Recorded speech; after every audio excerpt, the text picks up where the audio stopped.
All right, I'm going to hang up because the meeting is now being recorded. So I'm going to start the meeting, Marty, and you try to get in.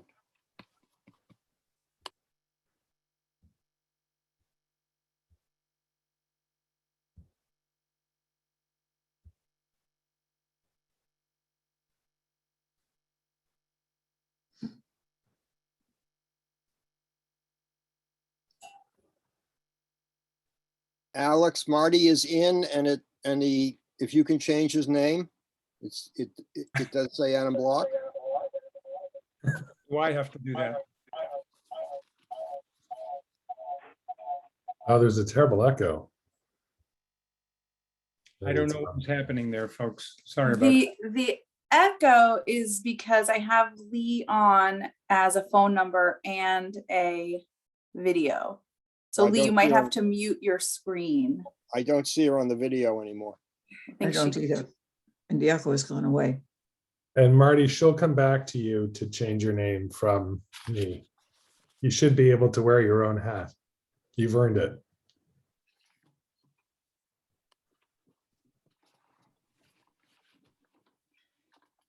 Can I change my name? You probably could. Usually you can. You How do I do can that? on the right-hand side, there are three dots. Just click all on set. the I top. changed it. Okay. Oh, okay. Okay, we can start this meeting then. Good evening and welcome. My name is, hold on a second. Alex, have you let in the attendees? Yes, it looks like you have. Okay, good. Good evening and welcome. My name is Paul Alpert. I am the chair of the planning board, and I call this meeting of the Needham Planning Board to order. It is Tuesday, December 21, first day of winter.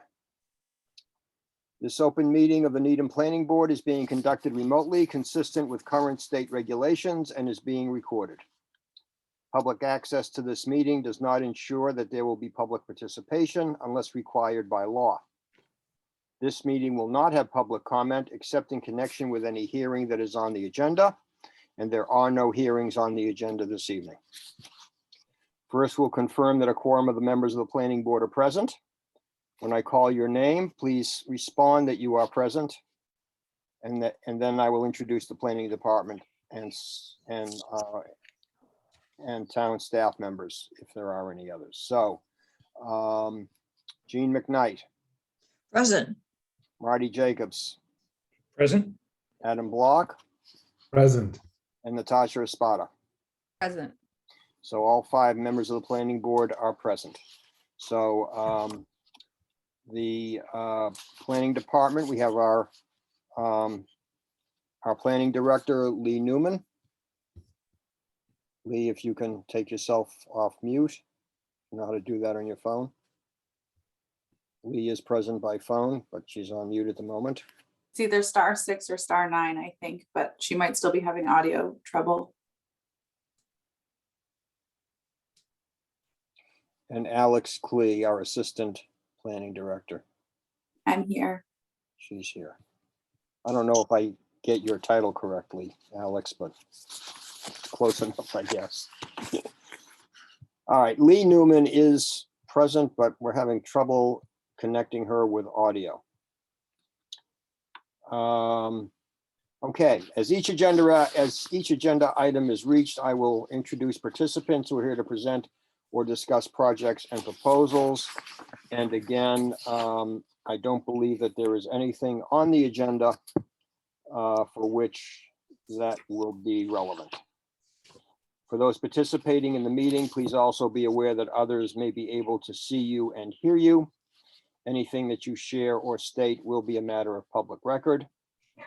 All supporting materials for this meeting, including the agenda, are available on the town's website, www.needhamma.gov, unless otherwise noted.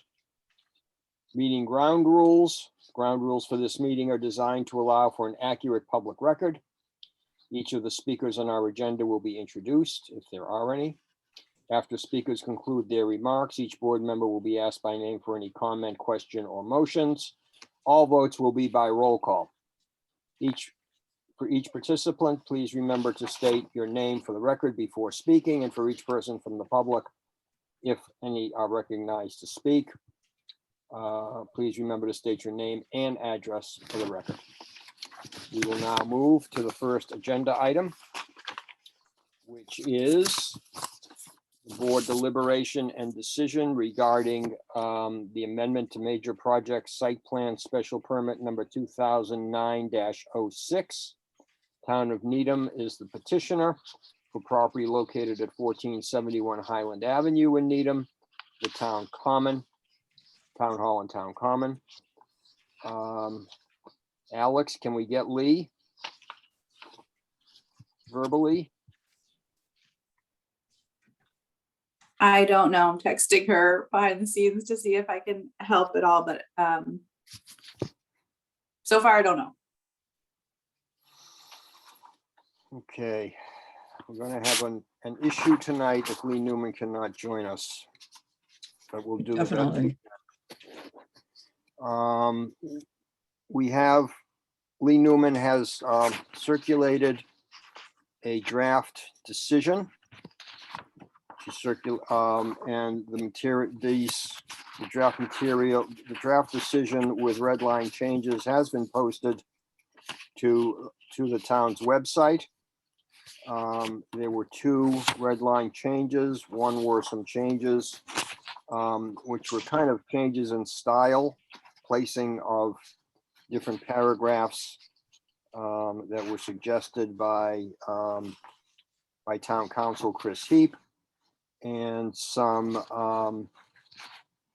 grammatical and stylistic changes that I had suggested. I believe that all the planning board members have had an opportunity to review all of those changes. There is one substantive issue that is in this decision that we had some discussion on, and Natasha Espada was not able to make the last meeting. So I will ask Natasha whether, Natasha, have you viewed the video for the last meeting, and have you submitted the Mullen certificate? I viewed the video and I submitted the certificate. Great. So the issue is with regard to the decorative catenary lights suspended on cables between the two shade structures over the central lawn. Planning board member Martin Jacobs was not particularly pleased with that and was suggesting that we not necessarily allow it or make some changes, and where Ms. Espada is an architect, member of the planning board and an architect, I would like to hear her opinion of that issue, and if you have any other issues, Natasha, after seeing the video. Thank you, Mr. Chair. I appreciate Marty's comments in the sense that he's questioning why the lights are there. And I looked at them again. I think I don't have any problems with the lights. I understand that they're around 12 feet and they kind of create a datum so that for congregation.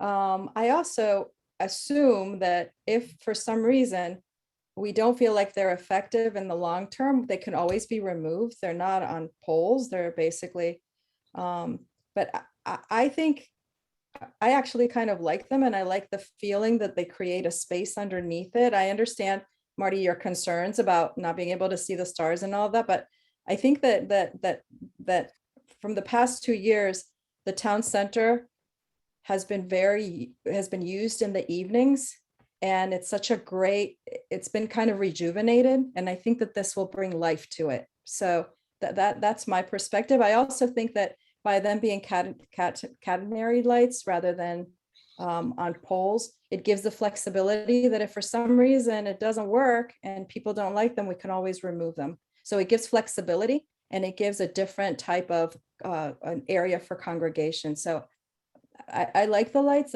One of the things that I just want to make sure is that the project, I guess my concerns is that the project is as sustainable as possible. I know that there's no sustainability group reviewing any of it. I know that they were intending to make it as sustainable as possible, but porous pavement and stormwater management and all of those things. I just want to confirm that those pieces are included. And then the other piece that I'm interested in is making sure that at the last meeting that I was in, that we had metal hitting the ground. And I know that there's going to be salt, in the paths. Just wanted to make sure that that metal is now not touching the ground, but that there may be some type of other base so that we don't end up with rusted, pieces in a few years. Beyond that, and that everything, is either color galvanized or galvanized so that it doesn't rust. Other than that, I think it's going to be a great asset for the community. Do we have any other comments from the board? Jean? Yes, as long as we're discussing the lights, I was thinking of what I see as a minor change to one of our, to our findings and conclusions. If that's an appropriate place for this change, on page 4, subsection 1.5G, and that talks about the lights. The project will include upgrading the existing globe top lights to LED and painting, installing flush mounted up lighting and decorative catenary lights suspended on cables between the two shade structures over the center lawn area. Okay, what I propose adding is the following.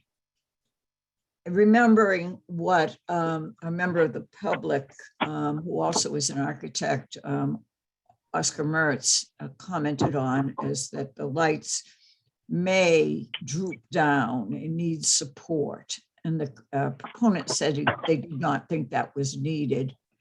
But what I propose adding is, and additional poles may be installed to support the cables if the petitioner determines that such support is needed.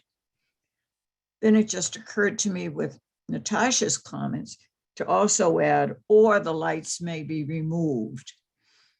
Now I'm thinking perhaps I've got that in the wrong place because this is findings and conclusions, and maybe it belongs in section 3.2 on page 7, where it says any changes, revisions, or modifications to the plan shall require approval by the board. I was simply trying to provide that if they want to put up some poles to hold up that string of lights, or if they want to remove the lights, they don't have to come back to us. And maybe actually 3.2 on page 7 is the place to put that, if others agree. I mean, if we don't have it and they want to make a change, they'll have to come back to us, and it's probably a minor modification, so it's no big deal. Yeah, both Marty and Natasha have their hands raised. I believe Natasha's hand was raised first, so I'm going to call on Natasha first. Mine's really quick. The question that I'm thinking about right now is regarding the lights. Are they on a timer? I mean, we don't want them on all night. We just want them on to a certain time, right? If that, so I guess the question is, are they on a timer, or how do they work? We don't want these lights on 24/7. Yeah, go ahead, Jean. My memory is that we asked that question and was answered that they will be on a timer. Do others remember that too? Marty? I don't remember that. What I do remember is being told that there would be an on-off switch. I don't know who would have access to it, but we were told that. Okay. Can I just continue for a second on? Please do. I don't have any problem if we add language that the catenary lights can be removed or eliminated from the plan. That's okay with me, obviously. But I don't like the idea of adding poles. And I thought they were quite clear that the reason they did it this way is they didn't want any poles in that open area. So I would not be in favor of that. As far as Natasha's comments to mine, I appreciate where you're coming from, and I'm hearing loud and clear that I think I'm the only one who doesn't like the catenary lights. It's not going to keep me from voting in favor here, but I just would like to be on record that I don't think the catenary lights are really going to add anything and may detract. That's just my opinion. Yes, Natasha. But just to add to what Jean said, I think we should add something about it being on a timer and to be, so that it's not wasteful. And that they should also, we just want to make sure the other lights are LED, that they're LED and that they're sustainable, as sustainable as they can, energy efficient as they can be. So- Okay, Jean, do you remember where in the conditions? Because I think you're right, the findings and conclusions is not the place for this. I think. Yeah, let me see on the conditions. Shown the plan should be described. I'm looking for any special paragraph about the lights, landscaping, water management, excavation. Leah, we can hear you now. Do you the have a recollection petitioner- of where this might be? We may have to simply add a condition. I'm not seeing a paragraph that logically fits in. You're going to need to add a condition. Excuse me? You're going to need to add a condition.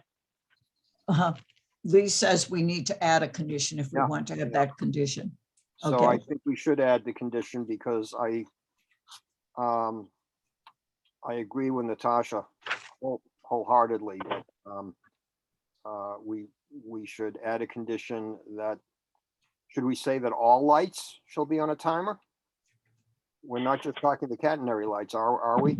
I think the street lights or whatever that the other globes are necessary if people are walking through it beyond the time when the center space is used. So I think they're for safety. These are more decorative and for a different purpose. So I feel like they have an expiration date, a time. And that can be handled by, the town understanding when they don't want more activity, what is the cap of time for activity in that area? Do So we let's want, add condition that the catenary lights shall be on a timer and that they may be removed by the petitioner if the petitioner so desires without planning board permission. do we want the catenary lights to go off at a particular time? Or no later than a particular time? I think that depends on the I don't time. know this. Can't we just have Well, the I don't town know. resolve this? Shouldn't the town manage it? I mean, Yeah. if they're I common. agree. Why are we drilling down into this level of detail on this? Because if you put an on and off switch, Adam, no one will turn them off ever. Well, Yeah. I understand the concept. I mean, with my 9-year-old, I'm trying to train him to turn off the light in every which room that he leaves. Adam, we And do it yet- all the time. We What's do it. that? We put limits on when lights have to go off all the time. It's very common in our decisions. All This is right, not then. new. Okay, I would think that I agree that putting it on a timer so as not to be wasteful, but I think that that someone in public in DPW would effectively know what time the lights are off, the same way they turn off the lights at all of the other town properties throughout the town. We have a lot There'll be of- there'll be certain events where we'll want to keep the lights on longer than I others. agree, Adam. I agree. So But I I would think we be- just want a timer. And I think that that's at the That's fine. discretion of facilities or, the town administrator to determine when they go off. So let's have a condition that the lights will be on a timer and that they can be removed. The catenary lights can be removed by the petitioner without planning board approval. And I agree with Natasha that we should, or with Marty, I guess, that we do not want to have a provision about the poles. If they want to put poles up, they should come back to us. One other point, if they take it down for an event, but otherwise the lights are working well, I That's would not not, being removed. what's that? I don't consider that being removed if they're just taking it down temporarily. That's just. a regular- If they take it down for a season, my point is if it's gone, if they take it down for more than, let's say, a month, but for whatever reason, they ultimately decide that they want to reinstall them, should they have to come back to us to put them back up? No, if you want to add the language and reinstalled, we can say they can be removed and reinstalled without planning board permission. I agree. I think that- I have no problem with anything that you just described, except for the one thing. I think we should put a last time by which the catenary lights have to go off. And I don't care if it's 1 o'clock in the morning, but we should say something, make it clear that that was our intent, is that those lights are not to stay on all night. Then may I suggest 10 PM or 1 hour after an event, if later. That gives people time to leave the common. Fine. Sounds good. What if I'm just thinking this through, what if they need an extra half hour to strike down, sorry, Lee? I have nothing, and I wasn't saying anything. Adam, I think if they need an extra half hour, technically they'll be in violation, but I don't think anybody's going to complain. So, If it, and if it comes to us because somebody complains to the building inspector that the lights were off, were on until 10:30, but if the lights are on at 2 o'clock in the morning and somebody, didn't do their job. then yeah, somebody should point that out to the building inspector, who should let us know. Or, call the planning director and let us know that, the town's not doing their job. But yeah, if it's an extra half hour or something, I'd be very surprised if we would find the town to That's move, exactly what we move do. money from one budget item to another. It's exactly what we would do if we had a private developer on the line on something like this. We would hold them to it. I understand that's reasonable. I just wish we had some indication from DPW on what they would like. Is it unreasonable to Would you like draft a a later time than provision? 10 o'clock, Adam? What's that? You think 10 o'clock is too early? Would you like a later time than 10 o'clock? I might say 11 and give an additional 2 hours to strike, or as directed by the director of DPW. Excuse me, if I may comment on the idea of they need lighting to strike. We were told that these lights are decorative, Right. that they're not lights that are They create an ambiance. necessary for safety or anything like that. So I don't understand. I mean, I think the idea of letting them keep them on so that people can go over and enjoy sitting on the common in a summer night is the concept. Maybe 10 is too early. What time do we usually put for restaurants to cease serving and operating, Lee? What's the typical time? I think it's 11, but I'd have to go back. I need to go back and I have to go back and check on that. I don't know off the top of my head. I'm sorry. Dean, my experience is, because I think that the times that we give restaurants are like 11 o'clock or midnight sometimes. Yeah, if they I ask thought for it. 11. But yeah. I find that finding a restaurant open in town after 9 o'clock is awfully difficult. True. Well, all right. Why don't we, if everybody's good with 10, let's go with it, huh? Adam, you want to change it to 11? I think what Adam said of 11 sounds better. 11 or a certain amount of time after an event occurs. 11 and 2 hours, to Natasha's point. Right, just to give The sun- flexibility. The sun doesn't go the sun doesn't go down until 9 o'clock and some nights in the summer. So Okay. 11 o'clock or 2 hours after an event, if later. I would just ask Alex if any of, if Karis is present or Chris Heap is present as a observer of this meeting. Chris Heap is here. Do we want to get his input? Natasha's nodding her head. I think we the, should. the hearing is closed. Do we need, Oh, No. how do we handle that? I think we can ask him what the town's preference would be, so we have a condition in here that works for everybody. Mm. All right, Alex, will you bring in Chris Heath, please?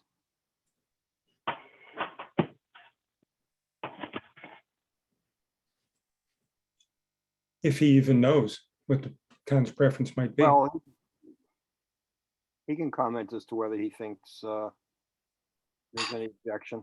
Hi, Chris. Hello, everyone. Right.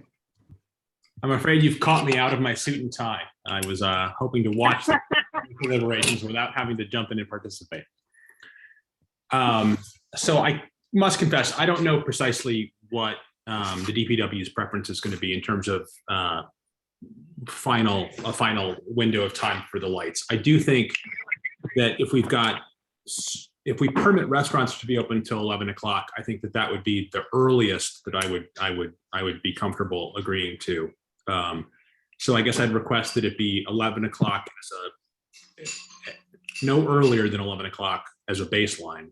And I guess if we could go later than that in the DPW's discretion, I think that would be preferable. I mean, part of my thought here is that we want to leave them on for as long as people are out enjoying the common. And as Adam mentioned, in the summer months, that could go beyond 11 o'clock. I mean, you guys would know better than I. But I would imagine that on a summer weekend, people might be hanging out in the common later than 11 o'clock. And if they are, we want those lights to be on, at least in the beginning. So I guess 11 o'clock would be the earliest I would be comfortable with. And if the board were willing to go later than that, in the DPW's discretion, I think that would be preferable. Again, we're not. I would couch all of those comments by saying we're not interested in leaving them on later than needed. So it's in, I think, everyone's interest, boards, the DPW's, the town manager's office, and everyone in town hall to leave them on for as long as people are out there, but otherwise shut them off. I don't know precisely when that tipping point is going to be, but we certainly don't want to exceed it, whatever it is. So is everyone comfortable with giving the DPW discretion, or do we, if they want it to be later, do we want them to come back for a minor modification? Marty? I am not. I'd prefer to see kind of a drop dead time. And if they want to shut them off earlier, that's fine in their discretion. But no, I think there needs to be a drop dead time when the planning board thinks those lights should be off. Okay. I mean, Marty threw out 1 o'clock in the morning, I think, as the beginning of the discussion, and we've been moving earlier than that. So I mean, no, I don't think anybody would argue with 1 a.m. as the turnoff, and earlier as needed. I like the 11. And I think in your wording, Paul, you had added if there was an event that ended, they could, and they could have them on for 2 hours after the end time of the event. And that seems perfectly reasonable. We have zoning in place that we're trying to encourage a mixed use in our downtown, including, multifamily residential. And we have to be careful that we don't have excessive lighting, excessive noise that would discourage that vision. And to me, 11 o'clock is late enough. And only in the case of events could it be 2 hours later. The only point is that I'm mindful of is I recall driving home late at night from a friend's house, I think. And it was after 11, and I think there were some kids playing cornhole. And they were not, they weren't being rowdy, they weren't being loud. They laughed a little bit, and I could only hear a faint chuckle when my window was down. So maybe I might suggest midnight or up to midnight with that 2 hour extension for an event. And if DPW on its own sets them to come off earlier at 11, then it's within the time frame. You know, I just want to remind you, we're not talking about shutting off the common at a particular time. We're just talking about shutting off the catenary lights. That's all. The decorative I- light. Yeah, I agree. So if people are just having a conversation underneath the lights, those lights won't cover the whole of the thing. They'll cover a section. It creates a little bit of illumination to Natasha's point. It creates a mood, an atmosphere. It's an aesthetic, and then they'll be off. So if they want to be in a place where they can lie down on the grass and see the stars shine, they can do that. And if they want to be able to see each other and a little clearer under the lights, they have that ability. But if the rest of the board feels that 11 is appropriate, I'll go with 11. Alex has her hand up. I'd like to ask Alex what she'd like to say. I just as someone had mentioned it, some of the restaurants in the downtown are permitted under the board's special permits to be open till midnight on Friday and Saturday. I just saw two of them. It was Gari and Ponchos. I am happy to keep looking at more. They're just the first two I spotted to open up the decisions and check, but just in response to one of the members' questions. So I would recommend, what if we just say midnight at the discretion of DPW, so they could make it earlier if that's the case, and Midnight or earlier at the discretion. Midnight, Yeah. comma, or and earlier. then 2 hours after, and then 2 hours after any event. Right. Marty, you okay with midnight under these circumstances? Jean? As Okay. written, if you I write don't want to continue going on and on about 11 p.m. or midnight. If others are satisfied with midnight, so be it. Well, I just want to say that I'm partial to 11, but if everybody's comfortable with midnight, I'll vote for midnight. I mean, I would prefer 11, but So Marty prefers 11. I prefer 11. Jean, do you prefer 11? I do. He does. I We've got prefer midnight. 11. I'm for, Must admit, I'm, 11 is when most people turn off their lights and go to bed. I'm for the night owls. Yeah.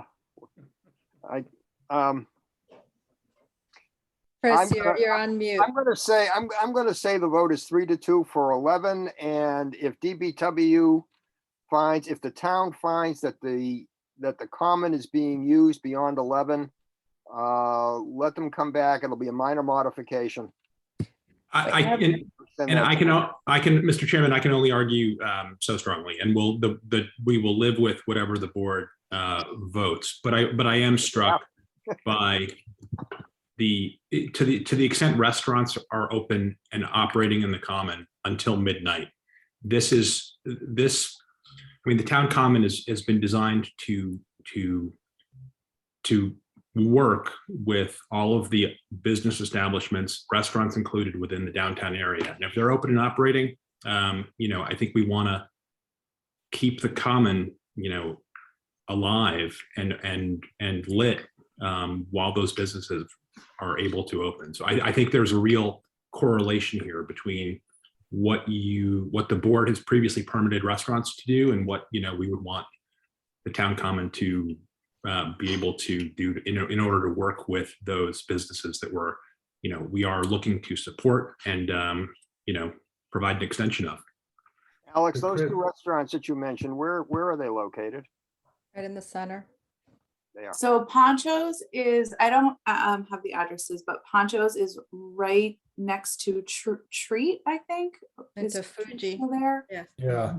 And Near the Eastern and Bay. Gari is next to the Needham Fine Wines on Great Plain. can I just remind you, Mary Ann Cooley came to our last meeting specifically to tell us that key reasoning for these catenary lights was to promote use by teenagers and young adults in the early evening or to extend the early evening hours. It wasn't to talk about all these other things. It was about that. So, okay, I get that, but why do we need to go beyond 11 o'clock? It just doesn't make any sense. And even if restaurants are still operating at 11 o'clock, I don't think people are going to hang out at the Common. If they're coming out of a restaurant at 11 o'clock, they're not going to hang out at the Common, but they're also probably not. they'll walk to their cars and go home. Or even if they do go through the Common, they can do that. There's no harm doing Okay, that. Just I won't have an idea lights. I'm for sorry. how we can compromise. What if it's 11 during the week and 12 on the weekends? That's exactly what I second that. Because when Jean and I have dinner on the weekend, then we can go and sit under the catenary lights, Jean. Gonna have a late dinner. Not after 11, but anyway. Natasha, I'll see you under the lights at 11:30 on a Saturday night. I don't know. It just All right. sounds kind of complicated. What nights are you talking about? Friday and Saturday Friday and nights? Saturday. We could do that, I guess. Yeah. Yeah, okay, I'm comfortable with that. Marty, you comfortable with that? Fine, let's move along. Yeah. You got that, Lee? Lee and Alex? Yes, we have it. We Okay. still having audio trouble, but we have it. So we will Okay. add that condition where appropriate and renumber. And other than that, are there any other changes to the decision as drafted with Jean? Yeah, this is not substantive. This is like organization or something. The second paragraph on the first page says, in response to an application submitted to the board by the petitioner for a major project site plan review. And that's preceded by the number 1, but there's Oh, and no there's no number 2. 2. In the second paragraph on the first page. Yep. Application two. submitted by the petitioner for 1, a major project site plan review, but there's no 2. So we don't need a 1 there. And the same thing is true on page 6. Therefore, the board voted 5-0 to grant 1, the requested major project site plan. We just don't need the 1 if there's no 2. Yep. Okay. Okay. Any other changes? Can I have a motion? Does Lee have an objection to that change? I hear her trying to speak. No, she's okay. All right. Do I have a motion? Did we didn't vote this before, right? Correct. Okay. So we Then- first, so we first need a motion to grant the relief, Mhm. which is written out on page 6. 6. Okay, I move that the board grant the requested major project site plan special permit amendment under section 7.4 of the bylaw and section 4.2 of major project site plan special permit number 2009-06 dated November 17th, 2009, subject to and with the benefit of the plan modifications, conditions and limitations set forth in a decision, our decision. And then when we talk about the decision, when we talk about the conditions that the condition we just changed, or should I include that in this motion? No, well, I think that's part of the decision. Okay, then that's the motion. Decision motion. Second, Have a motion and a second. Any further discussion? Not seeing any hands raised. I'm going in the order of the pictures on my screen, which have been jumping around a bit. So Jean McKnight, Aye. Natasha Espada, Aye. Marty Jacobs, All right, and Adam Block. aye. And the chair votes aye, it's unanimous. Now we need a motion on the decision as drafted with the changes previously submitted and the condition, the addition of the condition as discussed this evening. So moved. Second. Motion made by Adam Block, seconded by Marty Jacobs. Any further discussion? Seeing no hands raised, Gene McKnight, Aye. Natasha Espada, Aye. Marty Jacobs, Aye. Adam Block, Aye. and the chair votes aye. We got that done in record time. Okay. All right. The next item on the agenda is board deliberation. A major project site plan, Needham Enterprises LLC, the petitioner with regard to the property at 1688 Central Avenue.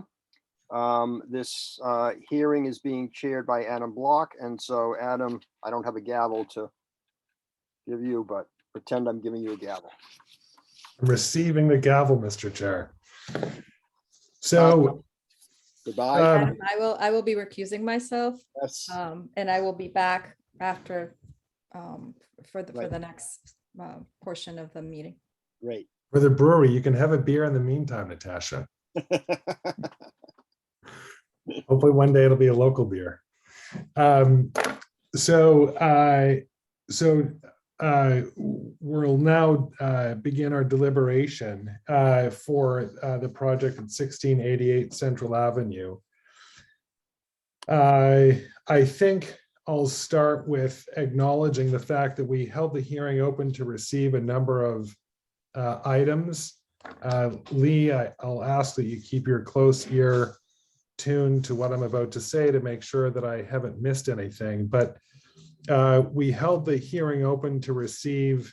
Excuse me, Adam, this is yes. Alex. I think Lee is at the exact moment trying to log on to Zoom from her phone. So if you need her to be listening carefully right this moment, do you want to give her like 15 seconds? I think we could do that. Okay. We'll pretend we're in Jeopardy. Just We can all because sing the song. I in our heard you head. say she should be listening carefully, and I just happen to know that she's trying to get on. So Adam, while she's doing that, can you give me 2 minutes? Yeah. I'll be right back.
Marty's back.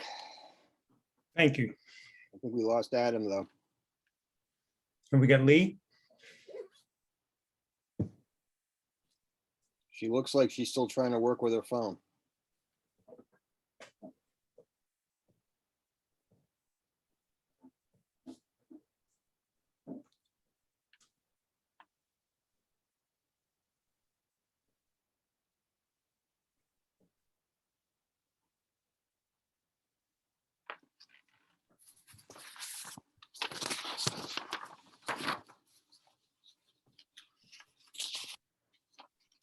Lee, do we have you?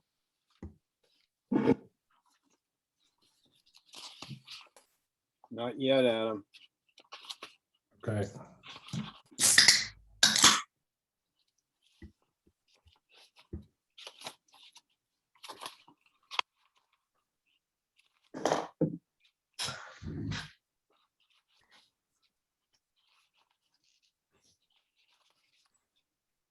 Alex, are you able to have her log in as a regular attendee and then bring her over that way?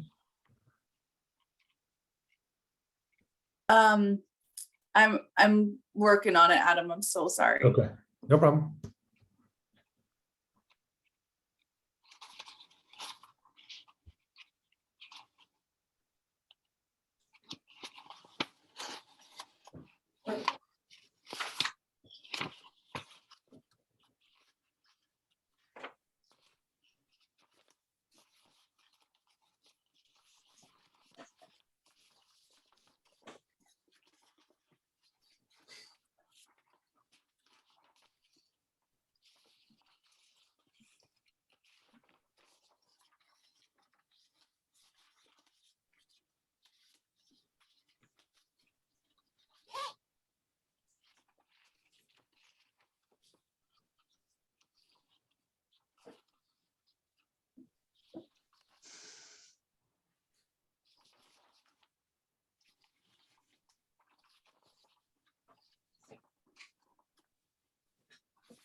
It's difficult because to be able to communicate with Lee Newman is extremely important because we'll be discussing our conditions and Lee is the one who'll be drafting them up. So I don't know. Lee Newman is connecting. Let's see.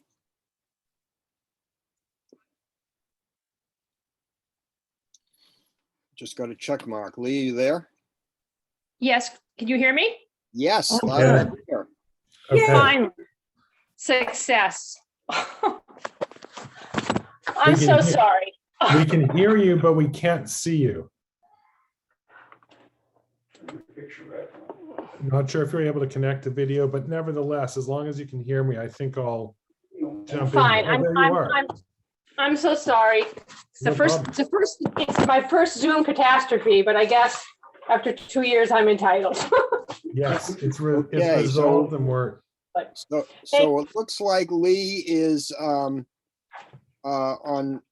video on one screen and on audio on a second screen. Yes, thank you, Alex. As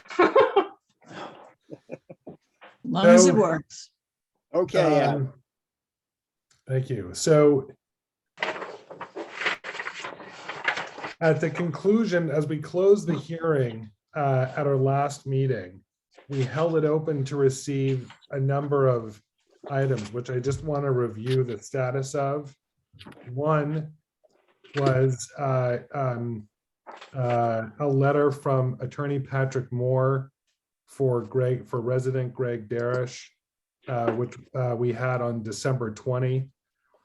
Two was a submission from Evans Huber dated December 16th on behalf of the applicant. There was a submission dated December 18 from resident attorney Holly Clark. We had also material sent to us. I don't have the exact date, but it was from a resident Joe Abruzzi's. We also had a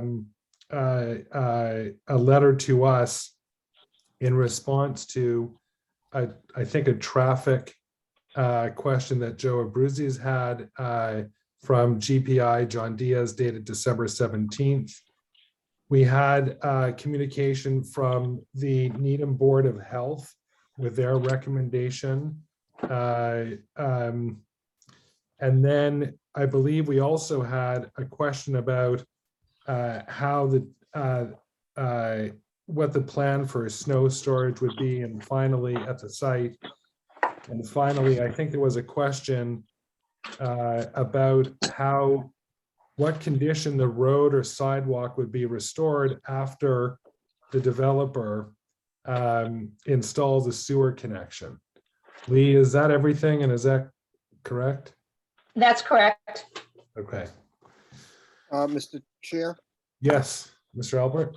I don't recall seeing answers to those last two items. Did we receive communication with regard to the snow removal and the, I forget what the last item was that you just mentioned, but I'm going the, to defer the answer to Lee. Yes, oh, I spoke with DPW on the issue of the sewer and what their plans were relative to restoration of the street. I think the question was whether or not it was going to be trenched or paved gutter to gutter. And they're reviewing it currently, and I don't have a response from them. I will have a response prior to the next meeting. And they're also reviewing the snow removal issue. Okay, so those two issues effectively remain outstanding, but okay, that now brings us to either an extraordinarily simple or an extraordinarily complex application. And there are a number of issues. I think I emailed Lee to circulate to everybody. What I had seen is 14 issues that we need to decide upon for the application. Does everybody have that list? That's the list that I'm going to work from. don't have it in front of me, but that's okay, because as you go through each one, we will. So discuss. I'll run through the list that I have. Okay, And I think Jean, you may have had some additional items, if not otherwise discussed. And then we have to give a priority. What's the one issue? The question really is, what is the one issue that we need to decide? That's that by deciding this one issue makes all of the other decisions easier and or possible. If there is such an issue. If there is such an issue, that's right. So one question is, the starting point is, what's the specific relief that the applicant is seeking? Number two, what is the scope of our authority?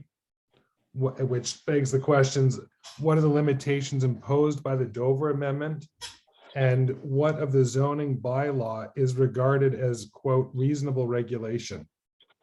Number three, what is the impact of traffic and what traffic mitigation measures are reasonable? Number four, what parking shall be required?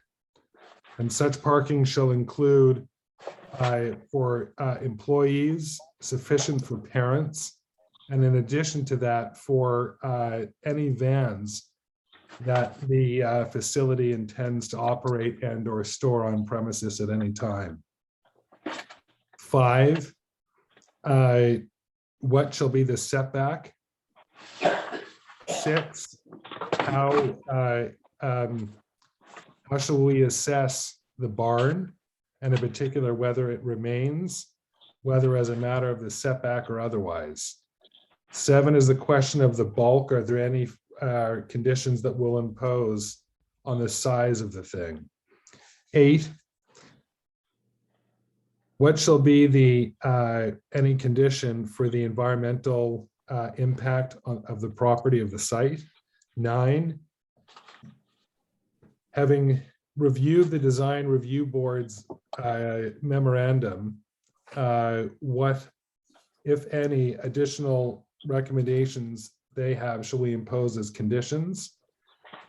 10 comments from the police department, 11 comments from the fire department, 12 we have these engineering and drainage questions to be resolved, 13 is a question of landscaping and screening, and 14, and which is the last item I have, is lighting. And lighting, to me, I see as a couple of areas. One, it's safety on site. Two, it's mitigating the spill on neighboring properties. And three, what can be done, if anything, to mitigate the light from the headlights as parents and employees leave the site their headlights are going to be directly into the living rooms, kitchens, and so on of the neighbors immediately across Central Avenue. So those are the 14 issues or items that I had, but this is not a perfect list. So I open this up to the board if anyone else would like to add another issue to this. Jean had her hand up first, Paul, so I'm going to come to her and then you. Yes, Jean? The only issue that I added was a very minor one that we can take care of in our condition, and that is the plan still shows the fencing as white vinyl, and the applicant has agreed that it can be any kind of fencing we want. So we just have to put that in the condition. I'm going to mention it because it is something we will need to put in a condition. I had that as part of the screening. So that's. Oh, did you? Yes. Oh, okay.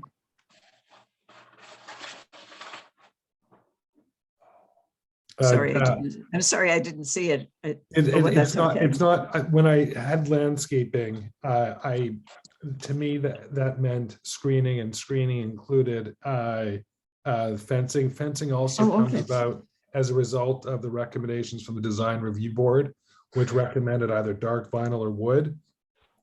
Marty, I see your hand is up. I thought Paul's, if Paul wanted to go first, he had his hand up. That was the natural order. So Paul, I call on you now. Sure. I would like to get started by speaking to my opinion of what our scope and authority is. Before we get to that, Paul, though, are there any other items that you want to, or we need to add to this inventory, this outline? No, I think you've covered everything. Okay, I'll come back to you, Paul, but I just want to go on the question of the outline for this decision. Marty? Yeah, so I just want to be clear that some of the topics you mentioned in your catalog include things that aren't specifically mentioned. For example, where you said, what if the zoning bylaw is regarded as reasonable regulation? So within that category comes the whole issue of what about, can you have two non-residential buildings or uses on a single residential lot? So that issue, assuming we conclude that that part of the bylaw remains and that the Dover Amendment doesn't exclude that from consideration, then we need to talk about that. I agree. I appreciate you bringing that up. I've added it to that section. Do you have anything else to add to that catalog or inventory? No, I mean, in general, there are burden of proof issues, but that's sort of involved in everything. So no. Okay, so Paul, go ahead. Oh, yes, which is kind of related to what Marty was just talking about with the bylaw about two non-residential buildings on a lot. I would like to give my opinion on how I read the cases and the statute on scope of authority and reasonable regulation. I'll mention reasonable regulation, but that's kind of a difficult one. So I've reviewed the cases again, and I believe that our scope of authority is that we can condition this project to enforce any provision of our bylaws that we deem or feel are appropriate. So we are limited to what our bylaws provide. We can't provide we can't make a condition. We can't just say, well, it's a reasonable regulation to have such and such, but if our bylaws don't provide for it, we cannot do it.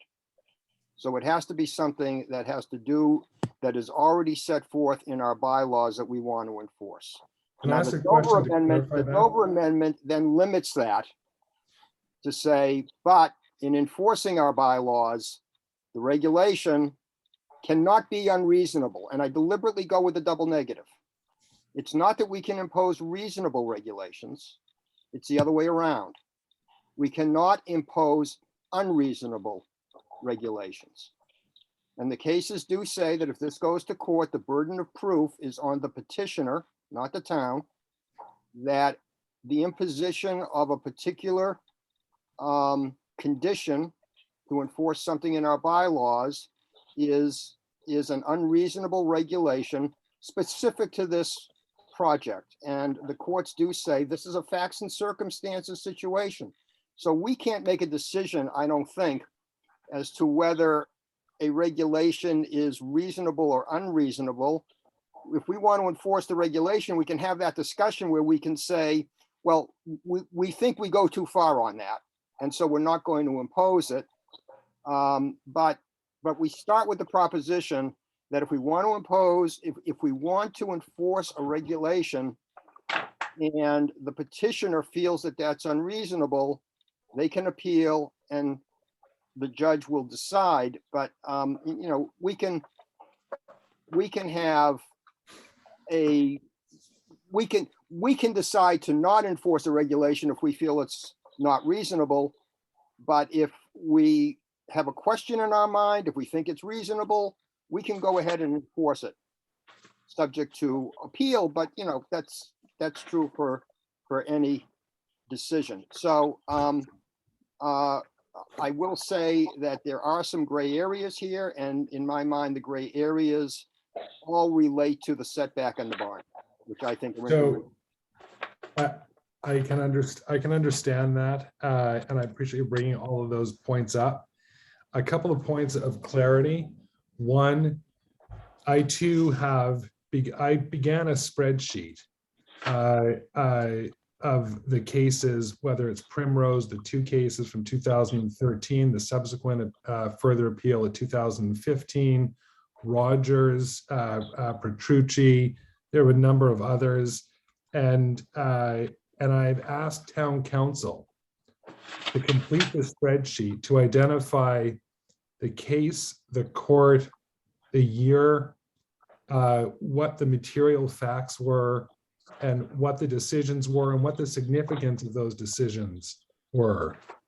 We won't have that this evening, but I anticipate having it for our next meeting, which is when, by the way? It's the first Tuesday of January. January 4th. So hopefully it should be by January 4th. And that will help give us some guideposts to determine what ultimately is regarded as reasonable regulation. As I understand it, there's two schools of thought here, which speak directly. Adam, let me interrupt you for a second, because I want to make sure you understand. You just made a distinction between reasonable regulation and Paul saying we cannot be unreasonable. So I just want you to understand that that could be significant. So I recognize the distinction, and I recognize that there could be a material distinction to be made, which is partly why I've asked town council to complete this spreadsheet that can guide us on what is otherwise regarded as unreasonable regulation or reasonable regulation. The one under the Dover Amendment, where it talks about reasonable regulation, one question, one school of thought is reasonable regulation under the Dover Amendment is limited to the extent of what would otherwise be regarded as dimensional regulations. The second school of thought is that reasonable regulations under the Dover Amendment may speak to other parts of our bylaw, which here would include site plan review on the one hand, and further criteria of special permitting criteria. So those are and it's one, and we need to resolve between us are quote, are reasonable regulations under the Dover Amendment limited to dimensional requirements. For instance, as was decided in Rogers, where the existing structure was over 3,500 square feet, the town had a 2,500 square foot maximum for a daycare center. And although the court held that generally speaking, the 2,500 square foot requirement was on its face valid, in the circumstance of that particular structure, it was invalid. As I think the Tufts court said that that each case has to be decided in its own facts and circumstances. But ultimately, we're dealing with whether or not those questions that were decided in Petrucci, Rogers, and these other cases were really a function of dimensional requirements. That answers a lot here. Jean. The Dover Amendment language also says that we can apply our parking requirements. And the other items would be characterized as dimensional, but we may apply our parking requirements. So Jean, when you represent— And the burden of proof, as Paul said, the burden of proof is on the proponent. If we do strictly apply our dimensional and parking requirements that apply to that use in that zone,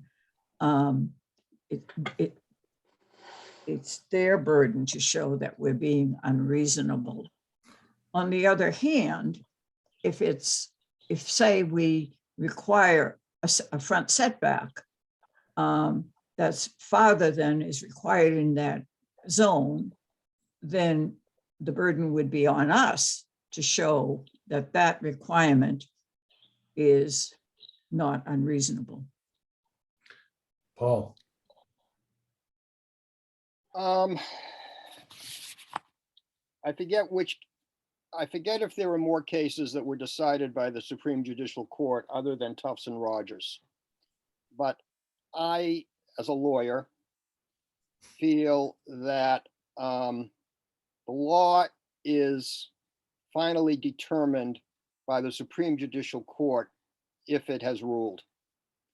And lower court decisions are not as presidential, not as binding as what the Supreme Judicial Court says. And what the Supreme Judicial Court says in the Tufts v. Medford case, and this is one of the earliest cases, this is from 1993, but the later cases are lower court cases, and that they really don't have as much precedential value as what the Supreme Judicial Court says. And the Supreme Judicial Court states that local zoning requirements, that's all local zoning requirements, adopted under the proviso of the Dover Amendment, which serve legitimate municipal purposes, sought to be achieved by local zoning, such as promoting public health or safety, preserving the character of an adjacent neighborhood, or one of other purposes sought to be achieved by local zoning, may be permissibly enforced, consistent with the Dover Amendment against an educational use. That's not just bulk, Adam.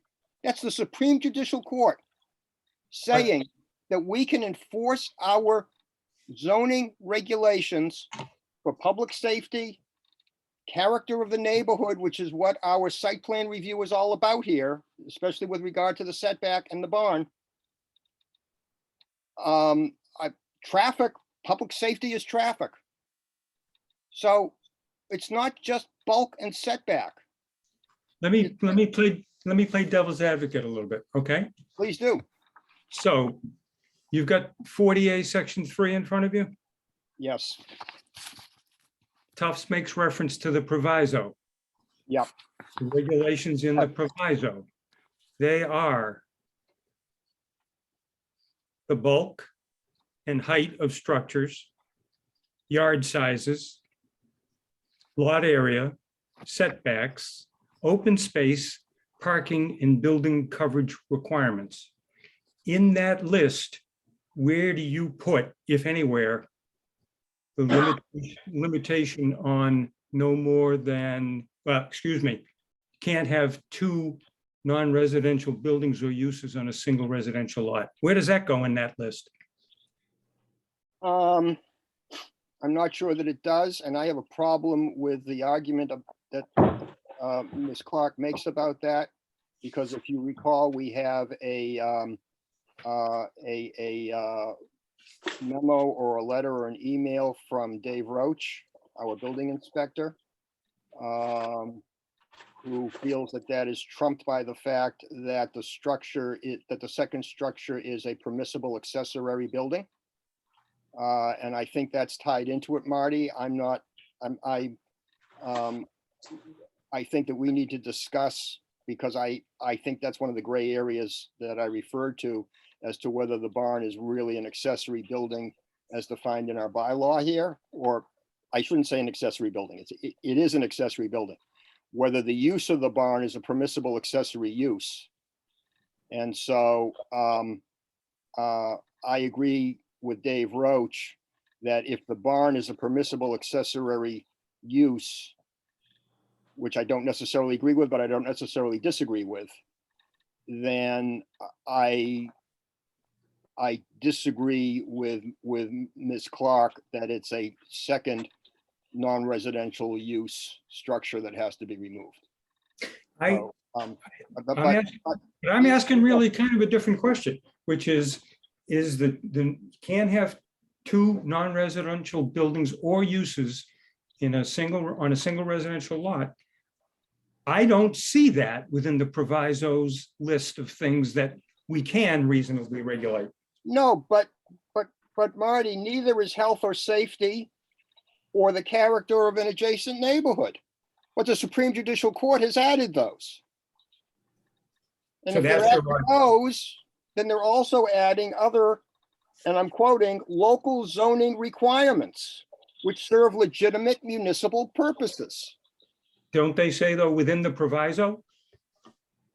They say within the proviso, but but then they mention that within the proviso is preserving the character of an adjacent neighborhood. Now, where do you see anything about any of the items that you listed that lets it expand other than the Supreme Judicial Court and expanding it? That's the point I'm trying to get at. Or traffic and safety. That's what I'm trying to get at.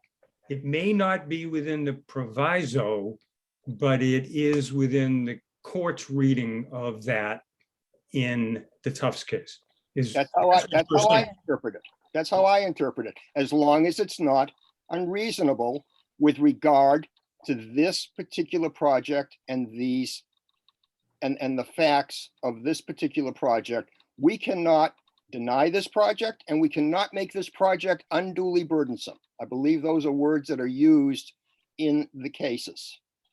Now, another point to add to this, and Marty, correct me if I'm wrong, but as part of the Dover Amendment, it says that no zoning ordinance or bylaw in any city or town shall prohibit or require a special permit for the use of land or structures or the expansion of existing structures for the primary, accessory, or incidental purpose. So on that basis, if the town building commissioner has acknowledged that the use can only be for the daycare would be an accessory use, and it's therefore permitted, then unless we otherwise, are dealing with a setback, it seems to me that from the Dover Amendment itself, it's allowed, the second structure is allowed as a function of the Dover Amendment if it's an accessory use. I don't know that I'm resolved on that. Remind me of the building commissioner's letter the date of that. Please. Lee, do you have that? Yes, Marty, just a minute. December 13th?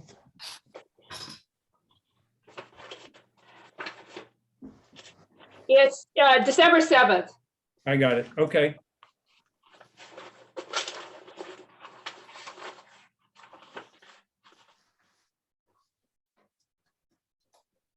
So his opinion in that letter says, I believe that the use of the barn, if used specifically by the child care facility, would be a permitted use and not a violation of zoning. He doesn't say anything about it being an accessory building. I believe he does at the beginning of that memo. I don't think so. He cites the accessory building definition, and he cites the accessory use definition, and then he recites chapter 48, section 3, and then just says, based on the definitions in the bylaw and the section from 40A, I believe that the use of the barn, if used specifically by the child care facility, would be a permitted use and not a violation of zoning. He doesn't say it's an accessory building. It seems to me that that's implied in the letter, that wherever he cites our definition of an accessory building, an accessory use, and then he recites 40A, which refers, as was mentioned before, to the accessory purpose of operating. And then he says, I believe that the use of the barn, if used specifically by the child care facility. All right, so he didn't say if used specifically as an accessory building by the child care facility. But that's, I mean, of course, that's what he meant. It's right in all the rest of the letter. That's what he's talking about. By the way, I interpret accessory use in the Dover Amendment as talking about the child care facility being an accessory use on the property, not really? talking about accessory uses to the child care center. Say that again, Paul. Well, unfortunately, I don't have section 3 directly in front of me. I can read it. Do you want me to read it? Yes. So section 3 says, notwithstanding any general or, wait, no, that's the wrong one. Just get the area where it says principal, incidental, or accessory. So, or the expansion of existing structures for the primary, accessory, or incidental purpose of operating a child care facility. So it's an accessory purpose of operating a child care facility. It's not an accessory use to the child care facility. How is that not one and the same? It's not one and the same. It's saying like you have another use that's going on that structure, on that land. For example, you might have a religious organization on the land. You might have another school, a regular school, and the child care facility is going to be accessory to that use, or it's going to be incidental to that use, but it's principal, incidental, or accessory. I might have accessory and incidental Accessory on order. purpose of operating a daycare center. My understanding is that, although I acknowledge, unfortunately, the history of the use of the barn for this project has been unclear and has changed and evolved from the beginning. And that Evans had acknowledged that while at one time the developer intended to make personal use of the barn, that he had come to a realization that instead it can only be used for the purposes of the daycare center, and that the daycare operator would make use of the space for storage. So I regard that. Wait.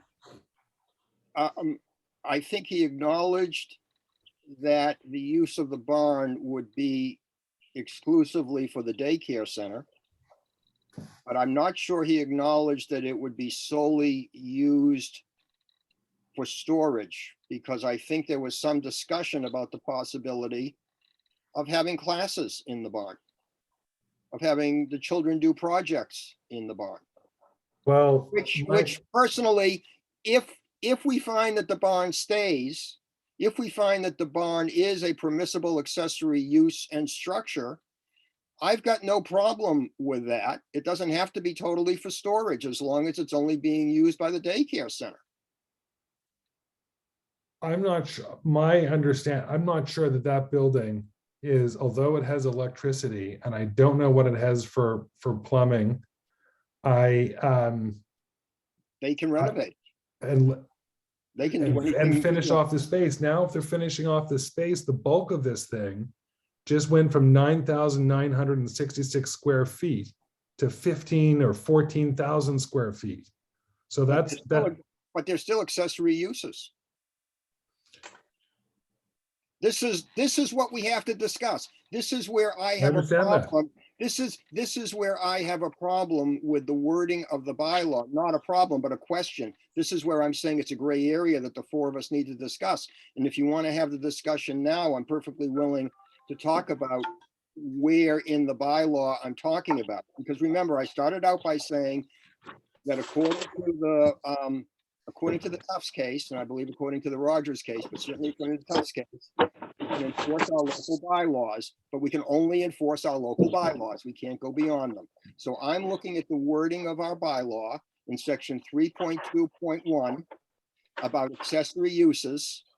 And that's where I have a question as to whether the barn actually fits that definition. And I'm willing to discuss that now, or I'm willing to defer that for a later discussion about the barn. But we seem to be going there now. Do you want to, shall we continue and try to decide where we are on the barn as an accessory, a permissible accessory use? I'll point to the wording. I'll tell you exactly where I have a problem with the wording. Yeah, I'm open to that. Hold on, Marty or Jean, do you have an exception to continuing as Paul's suggesting? Not at all. No, Okay. So, Paul, please indicate the section of the bylaw you're reading. I want to look at it myself. So I'm looking at section 3.2.1. on what page? I'm going to get there.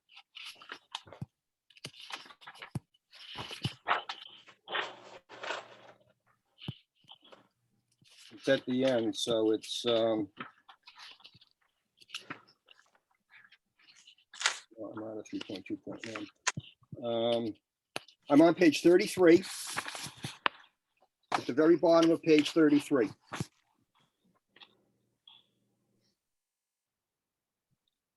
Mhm. Okay? Yep.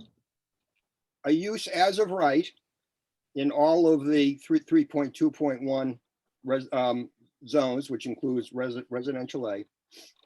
We have other customary and proper accessory uses. And this is the wording that I have an issue with. Such as, but not limited to, garages, tool sheds, greenhouses, and cabanas. Now, bear with me, please, for just a moment, because I want to point out something further on this. If we now go to section 3.2.2, which deals with certain business districts, and you go to page 43, I believe. Yes, No, page 44. yes. Okay, go to page 44. In these categories, in the middle of the page, Mhm. we have exactly the same language. Other customary and proper accessory uses, such as, but not limited to, garages, tool sheds, greenhouses, and cabanas. But then farther down, second from the bottom on that page, we have another use. Other accessory uses incidental to lawful principal uses. So there's a distinction being made in 3.2.2 between accessory uses such as but not limited to garages, tool sheds, greenhouses, and cabanas, and accessory uses incidental to lawful principal uses. Which is, that second one is not in 3.2.1.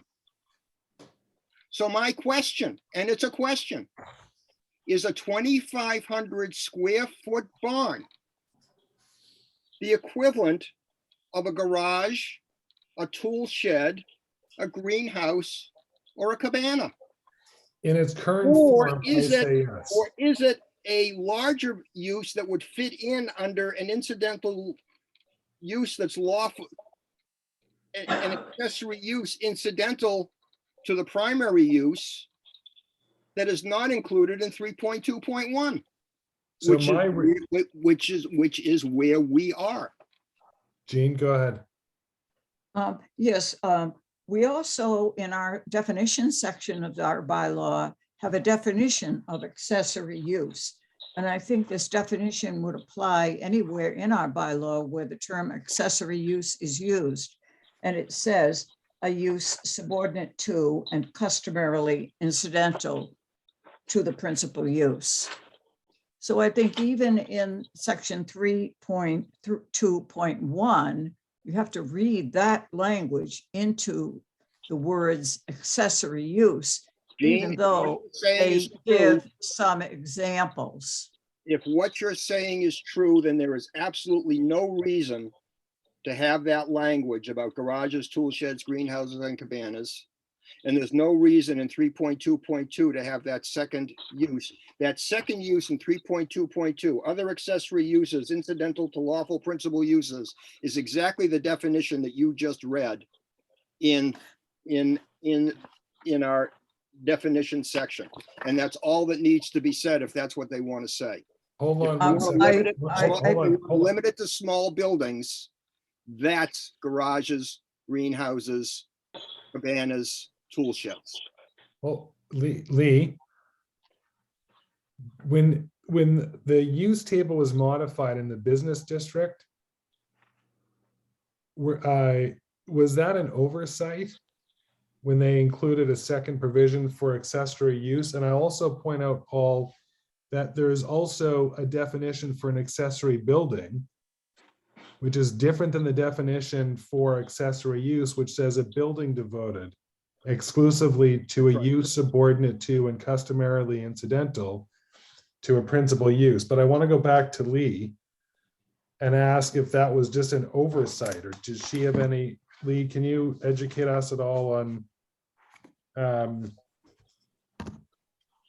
Are you asking me why other accessory uses incidental to lawful principal uses is added into the business section? Got Yes. added into the business section? Yes. Was there a distinction made intentionally when that was modified? I don't know if it was modified or if it's been there since 1952. No, well, I have to go back and look. I mean, most of the districts in section 322 were created beginning in really 1989. The only one that remains from the earlier Needham zoning is the business district. So I think this was added at the time the center business district was created, and this table was updated. And previously, Which was added in 1989. And yeah, I had to go back and look, but I think it was added in 1989 when the center business district was created. No, because then, we're not. Go ahead, Lee. I'm sorry. But I'd have to go back and look at the historical evolution of it. But I believe, you know, the center business was created in 89, and Chestnut Street business was created in 89. Avery Square followed in the mid 90s, and then Hillside Avenue business followed in the mid 90s. And I think that provision, that other accessory uses, incidental to lawful principal uses, I think originally appeared in 1989. What about the uses that is such as but not limited to garages, tool sheds, greenhouses, and cabanas? Do you have any recollection of when that was put into our bylaws? Do you think that No, predates? I think that predates the 89 year. So And let's, as I have to the- go back and look at it, but I think that predates it. Then another question in my mind is, has 3.2.1 been amended since 1989? Where they could have added this use that they added to 3.2.2, but didn't. unless again, that was also an oversight. So there's We a weren't there's a there, lot of, but let me ask you this. We have to, without recreating history, we have to go with what we have. And because we're not dealing with the business district and we're dealing with the residential district, we're simply dealing with other customary and proper accessory uses. Even though it may be imperfect, it does allude to these other specific examples. Based on those examples and the existing condition of that barn, it would seem, I'll come back to you in a second, Paul, it seems it's most analogous to a garage, however, or a shed of some kind. But having said that, is it not clear to all of us that the intent of that daycare, or the intent of the barn, if it were used, I mean, I recall testimony from Pat Day, by the way, specifically saying that she invited us to attend one of her 2 existing locations and to demonstrate the amount of storage that she currently has that she's going to have to give up, and the specific need for the use of the barn. The question that led me to is, why would you build a 10,000? How could you sit down with an architect, with your staff, and design a 10,000 square foot building and be absolutely intentional about where every bathroom, toilet, sink, and pencil are going to be, and not factor in up to 20% of the whole of the building for storage? And I don't even know if there's actually an unfinished basement to this thing that would have another, that would give her another almost 10,000 square feet of space for storage. I didn't see a basement on the plan. What's that? I didn't see a basement on the plan. I can't hear you. Say that again. I did not see a basement on the plans. No, But it doesn't mean that one doesn't exist. No, I would think that if there was going to be a basement, they have to put it on the plans, don't they? Yeah, absolutely. So Gene, are you assuming therefore that this is going to be built on a slab? I mean, we'd have to look back at the plan and see what it shows, but they can only build what's shown on the approved plan. So I don't know if we want to take the time to do that now. Is that really an important issue? okay, I'm not advocating for saying that the barn is not a permissible accessory use. I'm raising the issue. And if the 3 of you agree with Dave Roach that the language such as but not limited to garages, tool sheds, greenhouses, and cabanas is totally superfluous, and that this 2,500 square foot barn is a permissible accessory use, I can live with that. Okay, I'm not, but I think it's an important discussion. I think it's an important issue that the 4 of us need to resolve. And that's number 1. Number 2, I do have an apocryphal story, something that's actually on my street, on Pine Street. There is a large structure, a barn size structure at one of the houses on Pine Street, 85 Pine Street. This went to the ZBA. Okay. The people who live there wanted to build a barn because their daughter is going to have a home. They wanted a Somebody barn. shuffling papers, if they could stop, I'd appreciate it. Yeah. Okay. Okay.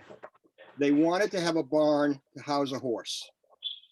They got their building permit, and the next door neighbor appealed, took it to the ZBA. The ZBA found that having a horse in a barn was not a permissible use. Okay? A horse in a barn was not a permissible use. So they revoked the building permit.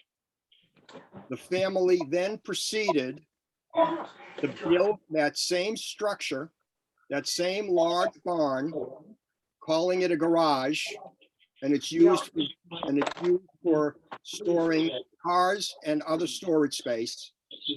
And they got a building permit and they built it. So there's an example of a large structure the size of this barn.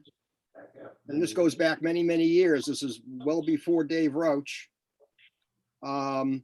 where the town said, and this is residential A, you know, contrary to my saying a garage, a tool shed, a greenhouse, and a cabana is a much smaller structure, it was built.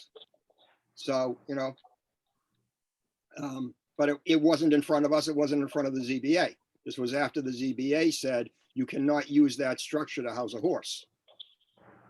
But they allowed the structure to be built as an accessory, a permissible accessory structure. I point that out for what it's worth. You know, it wasn't in a decision, but you know, I'm stuck on the fact that we have the ability to enforce our bylaws. And our bylaw says an accessory use such as garages, tool sheds, greenhouses, and cabanas, that to me, a garage is maybe 600 square feet. You know, a cabana is small, a shed, a tool shed is small. And when I deliberately asked Pat Day, what were the accessory buildings at Church. Norman Street, at the church?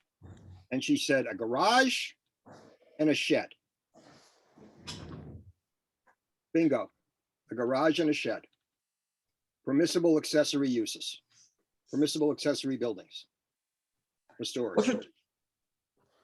Gene, If we're sort of asking members what our point of view is, having you know, read all of these legal memoranda, having looked at our bylaw, it's my view that the barn, if used for storage or for any other use that's appropriate by the daycare center, is an accessory building, and that use is an accessory use. And the size of the barn, I don't think is the biggest factor. A resident who lives off Central Avenue contacted me to complain about two large barn-like structures that are being built at the rear of a brand new house that's being built on Dwight Road. I went over and drove and I said, wow, those are big. Presumably they got a building permit for them because the building commissioner saw nothing wrong with a single family home having two extremely large buildings in the rear. And I just don't see that the size of the barn is the big factor here. It doesn't And- matter at all, Gene. Excuse me? But it may not be the biggest factor, but let's put a fine point on it. Does the size of the barn, we'll call it a barn, does the size of the barn factor into whether it's a customary use? In other words, it's a big barn. Is that what daycare centers typically use for storage? Is that what they customarily use for storage? the truth is, we Well, don't have whoa, evidence. whoa, whoa, whoa. I want an answer. We don't have Want evidence. an to answer support from that. me? Yeah, Well, does that matter to you, I guess is what I'm saying. Does that- no, it doesn't matter that that building was originally built as a barn. And rather than having a larger daycare center to accommodate storage or putting up, you know, a separate building that's different for storage, they want to use the existing barn. It's the barn in the first place was an accessory building to the original house. Is there an argument about that? We have no idea. You're speculating. And the original house, barn is I'm not sure. that old. Well, That's right. all I'm saying is that a building permit presumably was issued for that barn. But you And the said, building inspector wait a at minute. that time, You asked, is there any doubt about whether the barn was originally used as an accessory use to the original house? Well, the original house, I'm sure, was there long before 1989. I don't know why and why the barn was put up, but I'm sure it had nothing to do with the original house.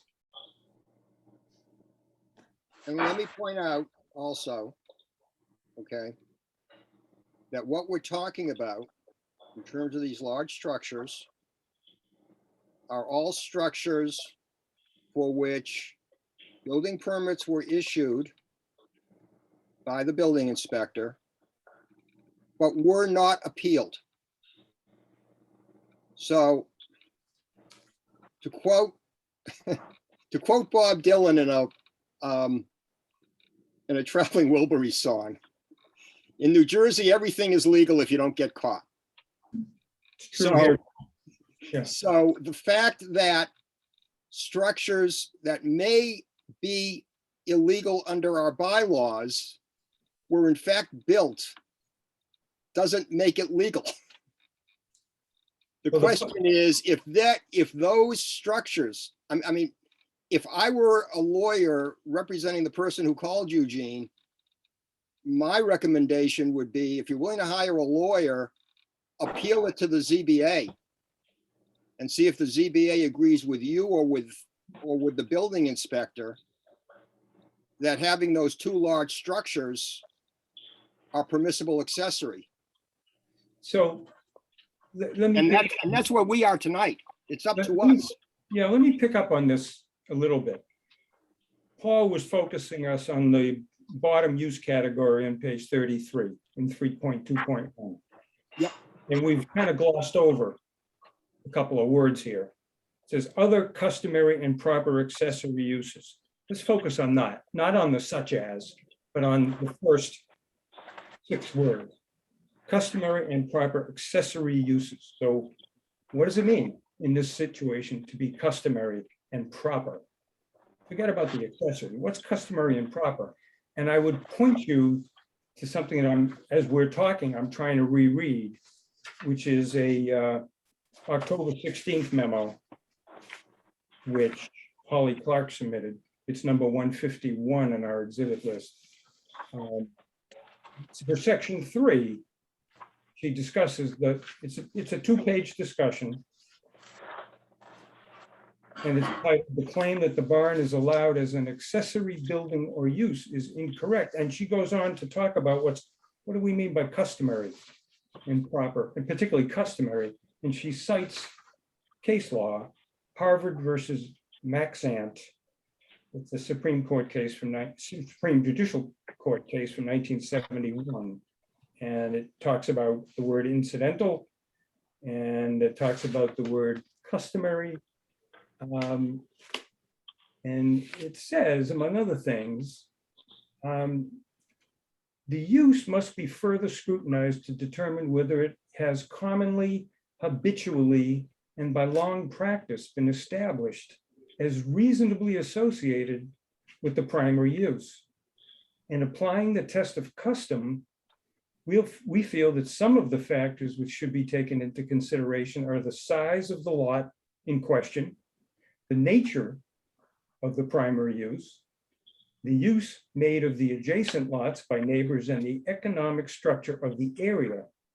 As for the actual incidence of similar uses on other properties, geographical differences should be taken into account, and the use should be more than unique or rare, even though it's not necessarily found on a majority of similarly situated properties. And then she goes on to make this argument after having cited that law. She says, the proponent's attempt to classify the barn as an accessory use fails this test. First, the accessory use of the building must be subordinate to the primary use of the main building as a childcare facility. Here, the proponent's counsel stated just the opposite on September 8th, when he said the barn would, quote, not necessarily be used just for accessory uses, unquote.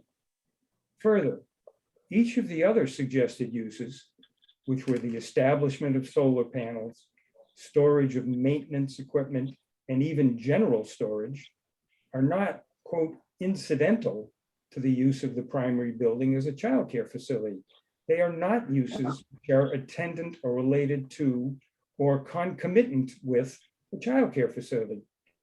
Finally, it is not customary for childcare facilities to have two-story second buildings with footprints exceeding 2,600 square feet in residential districts. This project did not ask for one.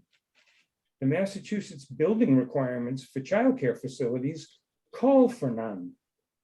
A review of the GIS images of childcare centers in Needham show no other facility with one. The barn alone is larger than the total 2,500 square foot limit for childcare facilities in residential zones upheld in Rogers versus Norfolk. It's larger than the Heideman's home next door. It's simply fiction to classify a second building of this size as customary to a childcare facility. In short, even if the bylaws permitted accessory buildings, the project's proposal for the barn simply does not meet the bylaws definition of an accessory building, and the building could not be permitted as such. Again, that's her October 16th submission, section 3. And I think we all need to think hard about that argument. Well, just factually, as we know later, the applicant said that they would use the barn exclusively for storage related to the childcare center. And certainly if we had a condition and a decision that put that as a condition, that would be, they would live with that condition. So I mean, I just want to make sure that it's understood, because the letter of September 6th said otherwise. It rightly quoted what was said at that time, but now the facts have changed on what their intended use is. In fact, the facts of the thing were obscure from the beginning.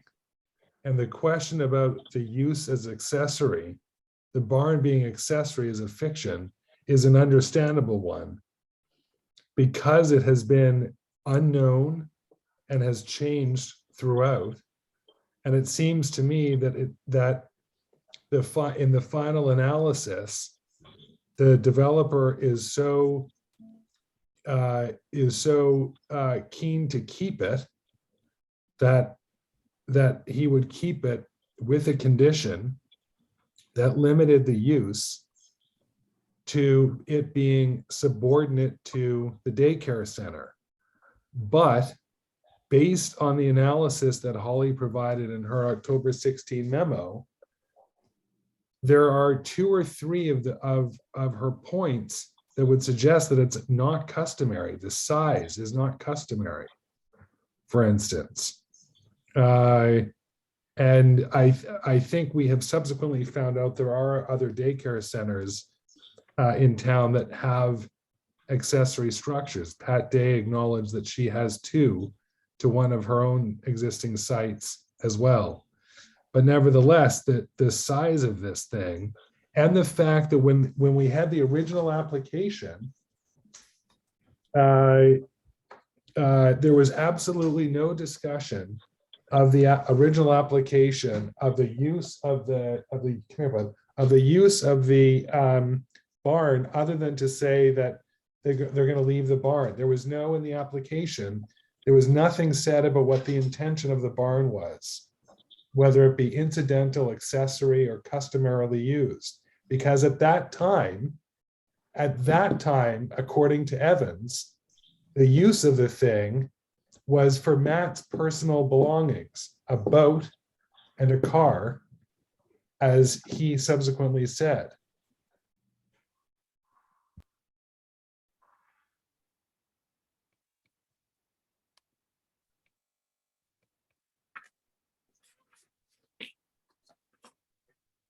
I mean, I think it's undeniable that the tail is wagging the dog here. The tail is the barn. And that shouldn't be happening. To me, the whole application has got everything backwards here. It's all built around keeping the barn.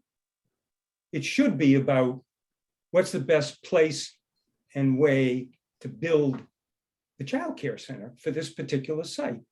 I agree. So Marty, in my opinion, that begs the question, because my question becomes, if we find that this barn is a permissible accessory use, and we still want to move back the main building, which means removing the barn, do we have the authority to force them to remove the barn? I'm not sure that we do. Once we find it to be a permissible accessory structure under 3.2.1, I'm not sure we have the authority to tell them they have to take it down. well, it also has to be customary. Well, if it's not customary, then we're not, your argument is because it's not customary, it's not a permissible accessory use Under 3.2.1. under 3.2.1. I was focusing in on the size of it being much bigger than a garage, a tool shed, a cabana, or a greenhouse. You're focusing on the customary. If we And yet, find just to for one interrupt for a reason second, or Paul. another, it's not a permissible accessory use. Now I think we have the authority to say it has to come down and move the building back. But if we adopt Gene's position that it is a permissible accessory use, I really have a problem with saying, that I'm now saying it becomes unreasonable for us to tell them they have to take it down, because we're not really enforcing our bylaw. We're not doing it to enforce our bylaw. Gene, Yes, I know in tail wagging the dog, it seems as though we're focusing very much on this issue when we have so many other things to discuss, but I agree that it's important because it has to do with our authority to make other changes or the reasonableness of other changes we might want to make.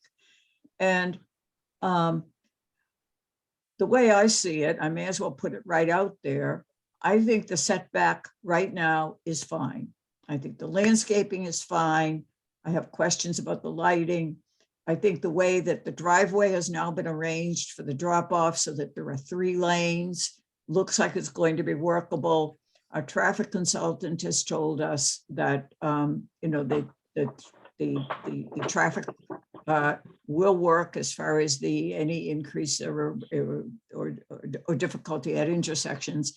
However, the neighbors feel very strongly that no matter what our traffic consultant, Mr. Diaz, says, he's wrong.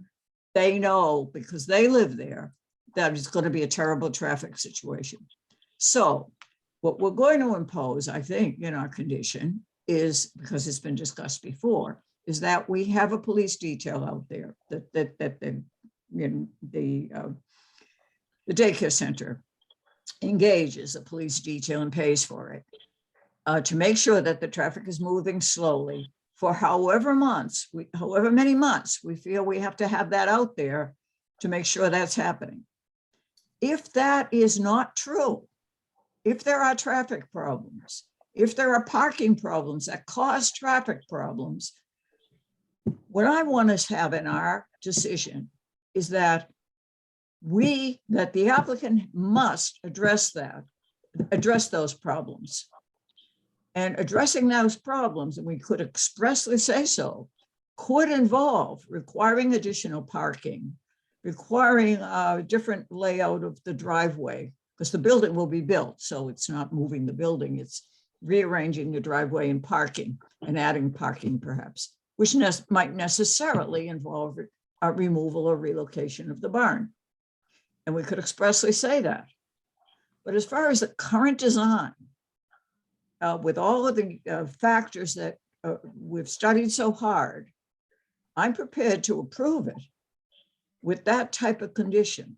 And the idea, we haven't done this very much in our work over the years, of doing post-occupancy parking and traffic studies, and then requiring the occupant, the developer, to make remediation after occupancy if things do not work out as predicted, is something I think we should be doing. I know Newton has done that on its big project over on Needham Street, and I think we should do it here. And that's the way I see the whole thing working out. So I just want to put that out there. I appreciate you bringing that up. You've raised a few things. It's good to know your mind on some, you've listed off a number of these things. I think the idea of because of the particular circumstances of this project, I would agree that it makes sense to have post-construction studies on a regular basis for traffic and parking. One question that I had for you is,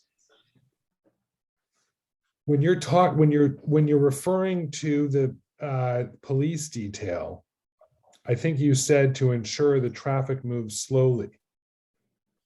I don't know Moves that as- that's, Smoothly. what's that? Well, particularly that cars don't back up on Chestnut Street because Chestnut they or can't Central? turn the corner and enter. That's what I mean. Chestnut or Central? I mean, excuse me, I meant Central, excuse me. So now the concern that the neighbors have, if I understand it correctly, and I may not, is that people along Central Avenue, and in addition to that, people coming out of Country Way and Carlton, approaching either northbound or southbound, depending on the AM peak or the PM peak, would be backed up and prevented from accessing Central Avenue because of a pileup of vehicles waiting to get into the site if more than 10 vehicles arrive at once on the site. Right. Therefore, are you suggesting that the developer ought to be responsible for not just ensuring the safety of access at the site location, but the ripple effect of the neighbors from Charles River Road up to Carlton or beyond? Or are you only focused and concerned with the actual site access itself? Well, it's the site access and whether it's adequate or inadequate that would cause the backups. So if cars, well, maybe the number of cars coming in is going to be so big, but we've done these studies. It just doesn't seem likely that that's going to happen. But the flow of the cars entering the property, letting the children off, it's been said that the expectations of how long it will take are unreasonable. It will take longer to let the children off than the applicant says, all these factors.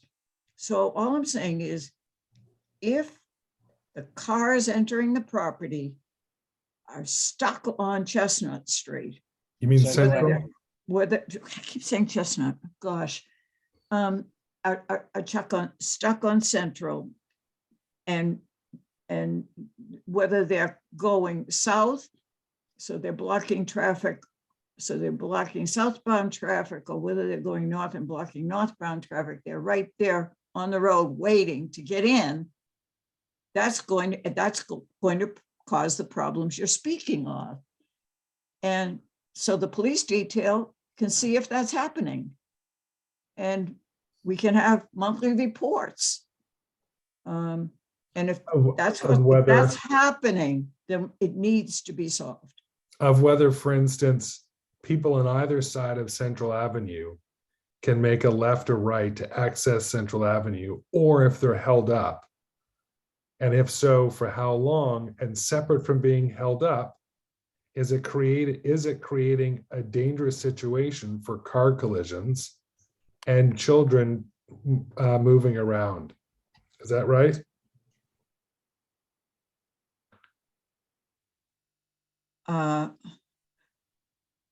Well, I guess I was only focused on the cars cannot get in. And that's the problem. And It's a ripple I don't problem. want to speculate about what other problems that could lead to. Certainly, it would slow traffic down on Central Avenue if the cars entering the premises cannot get in. And that's all I'm focused on. And if that happens and it can't get in, then something has to be done. And that could mean requiring additional parking, and that could mean removing the barn. Let's, I think we'll probably come back to traffic. I see, Paul, you have your hand up. I have my hand up to disagree with Jean that the traffic issues could force the remediation of the traffic issues becomes a barn issue or will become a barn issue. I don't agree with that. I think that once we approve this project with the building set back 64 feet and allowing the barn to stay, though, first of all, I don't know that the traffic issues are really going to be affected by that. If they need additional parking, if they need a longer driveway to have additional parking in the back, that's not going to be resolved by removing the barn. There's plenty of land. There's plenty of land on this property to put parking elsewhere, to have a longer driveway, to have a parking lot farther in the back. And I Okay. also, in the back of my mind, am thinking that once we allow the barn to stay and we build a 10,000 square foot building in front of it, it becomes even more burdensome to the applicant, to remove the barn. It becomes a much more difficult project in removing the barn, a much more costly project. And so forcing them to remove the barn at that point, I think borders on being an unreasonable regulation. So the issue that Jean is raising are very serious issues.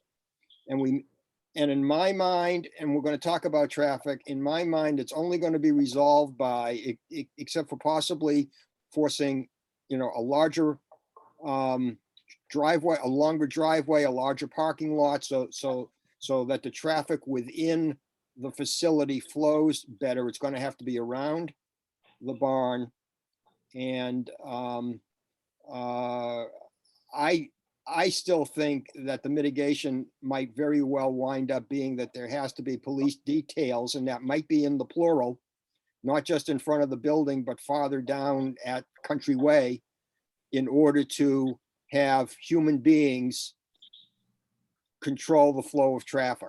I mean, the Newman School has police details in front of the school and a police detail at the corner of High Rock Street. I forget how many police details there are in front of the Williams School, but I think there may be at least 2. Correct. And so that, that mitigation may very well be a question of permanent police details and possibly, it's not going to be the barn issue. I think we have to resolve the barn issue one way or the other, and whatever we decide on the barn issue is going to be a permanent staying issue. That's what it's going to be. And to me, the reason to have them remove the barn is because I want the main building moved back, because it doesn't fit into the neighborhood architecturally. And it's a much larger structure, only 64 feet, and you've got all that, but that's enforcing the provision in our bylaw about the project and the structure fitting within the neighborhood, which I believe we have the ability to do. It does not have to do with traffic. And so I don't see us being able to force the removal of the barn once we decide it can stay at this stage, if that's what we decide. So shall we, I don't know that we're resolved or we have the capacity to resolve tonight the scope of our authority. Do we want to discuss setback now? Do we decide setback first and barn later? If we I think they're decide, tied, I think they're tied together. If we move the setback farther back than 64 feet, the barn has to go. that's actually not true. The barn can remain. The barn can be incorporated into the structure. In fact, that was one of the suggestions that came up from the design review board. Which the petitioner rejected. They may have objected. I understand that they objected to it, but at that time they objected to it. Matt was still going to, store a boat and at least a vehicle in there. So, go. Yes, Jean. I think we should use the next hour, if we're gonna make, real good use of this meeting, going over the outstanding issues that you listed and the items that came in after the hearing that pertain to those issues, and decide if we're satisfied, done now with that, I hear what you're saying, Jean. Let me just, and then talk about conditions, start talking about conditions of a decision. I understand that, but first, Marty, I'd like to come to you and ask you, do you want to continue the discussion of setback and or barn? Do you want to prioritize one of the two of those issues? Do you want to? If I understand what Paul's saying, I think we have to decide that. Eventually, that has to be our first decision. But I don't have any problem discussing. Okay. Conditions would be that I might approve of. I have no problem with that discussion, but I do have sort of I want to just throw open a different aspect to this, if I could. Suppose we can resolve the barn issue or the two non-residential buildings on a single residential lot issue is what I'll call it. Suppose we can resolve that and are prepared to move on to the conditions. So do we try to write a decision that has a list of, any number of conditions, one of which might be we want the daycare center building itself moved back another X feet, 100 feet, which itself might require the barn to be moved or incorporated into the daycare center? Or do we just say, since this permit application in its present form can't meet the conditions we wish to impose, we deny the application? Which of those things do we do? I mean, we have a permit application in front of us with plans. We don't. We actually have an application, not for a special permit, but for a site plan review. There had been when Jean was chair of this at the outset, there was a discussion about whether or not there is an issuance of a special permit. And in fact, we never had clarity and resolution, except to say that we just at that time didn't know. And there is ambiguity in our bylaw as to whether there is a technical need for a special permit. And if there is, we don't have an application for one. We have an application for a major project site plan special permit. No, not a special permit. It just says site plan review, unless you're saying that's one and the same and they don't need a separate special permit application. The application the application they gave us was for a major projects site plan review, which is a special permit under our bylaw. Yeah, that's semantics. I didn't know there was. Whether we call it a special permit, it is major project site plan review. It is not a special permit for whether or not they can build this project, because this is a use as of right. Well, that goes to Marty's point. Right. And I'm going to state, I think for the umpteenth time, that my reading of the cases and the Canton case is, I think, the latest example of this. My reading of the cases is, unless we got a project that's sitting in, you know, a 1 acre lot that's totally wetlands, we cannot deny this project. And I think, and I think the Canton case, which Maggie Abruzzi brought to us, is saying you can deny the project. Canton denied the project. Well, that was appealed, and the court said to them, you got to go back and resolve this because you can't deny the project. Court didn't use exactly those words, although Evans Huber says that the subsequent minutes of the meetings of the Canton ZBA indicate that that's what the judge said.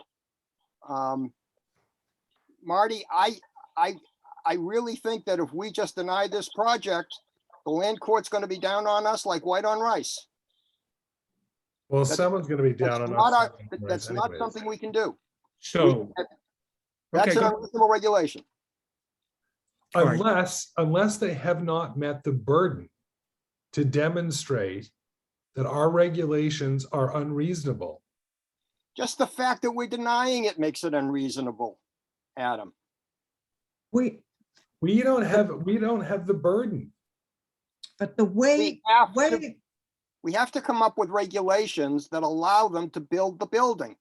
Just saying we have these conditions and you can't meet them, so therefore we're going to deny the project Is constructive. is ipso facto unreasonable. all right. So if that's true, so then the decision we would write would be, well, we cannot agree that the plan as presented to us satisfies us, whatever the wording is.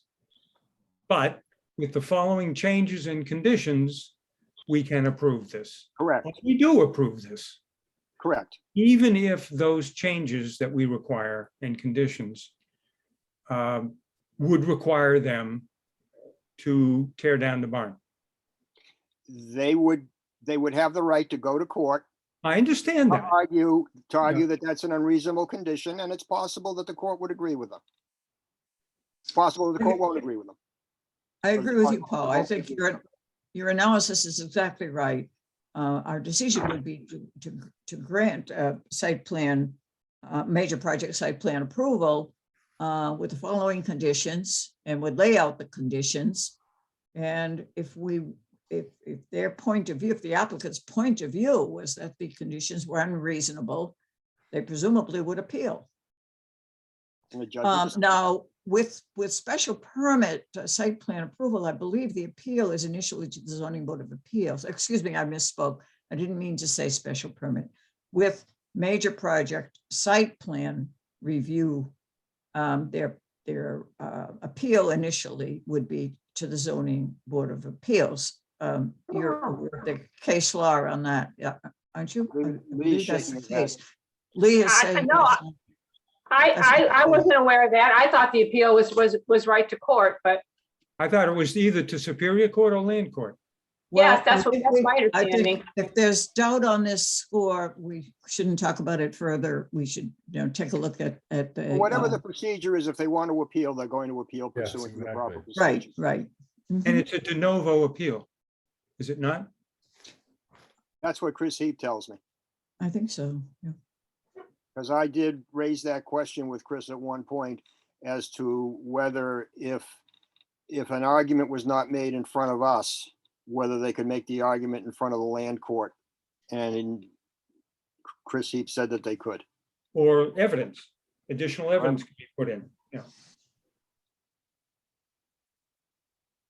Well, that wasn't my question, but So our decision, assuming Paul and Jean are right, and I'm not saying otherwise.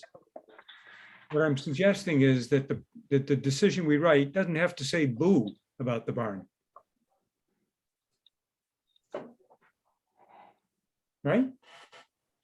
Just has to say, we want you to set that building back another 200 feet. Right.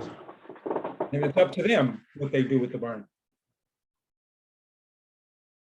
Is that correct? Now I can't hear anything. What happened? Lee, we can hear you. Lee, can you hear me? I think we have to petition the town to Hold on, increase Paul. budget so we can buy Lee a new computer. Paul, Yeah, Paul, hold on a second. We're trying to reconnect Lee. I know. Just I know. please wait a- I was just being snide and saying that we need to buy Lee a new computer. Lee, can you, if you can hear me, Lee, nod your head. Lee, can you hear me?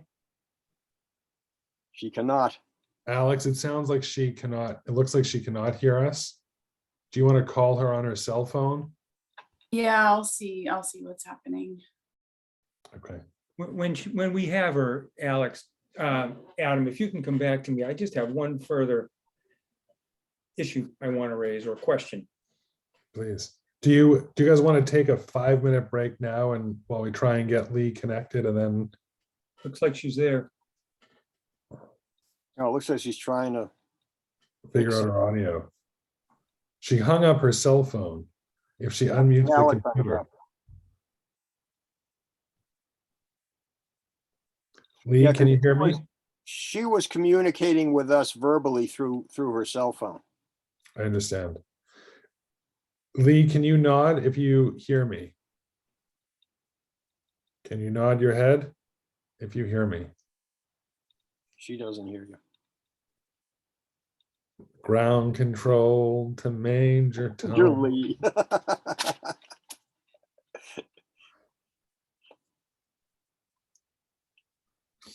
We're all dating ourselves. The best reference so far is the Verizon commercial. Can you hear me now? Can you hear me now? So should we give Lee 5 more minutes and come back and then, Take a 5-minute break. yeah. Yeah. Let's take a 5-minute break. Okay, And then Marty, we're going to come back to you. So don't forget your thought. I won't forget it.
How's life treating you, Marty?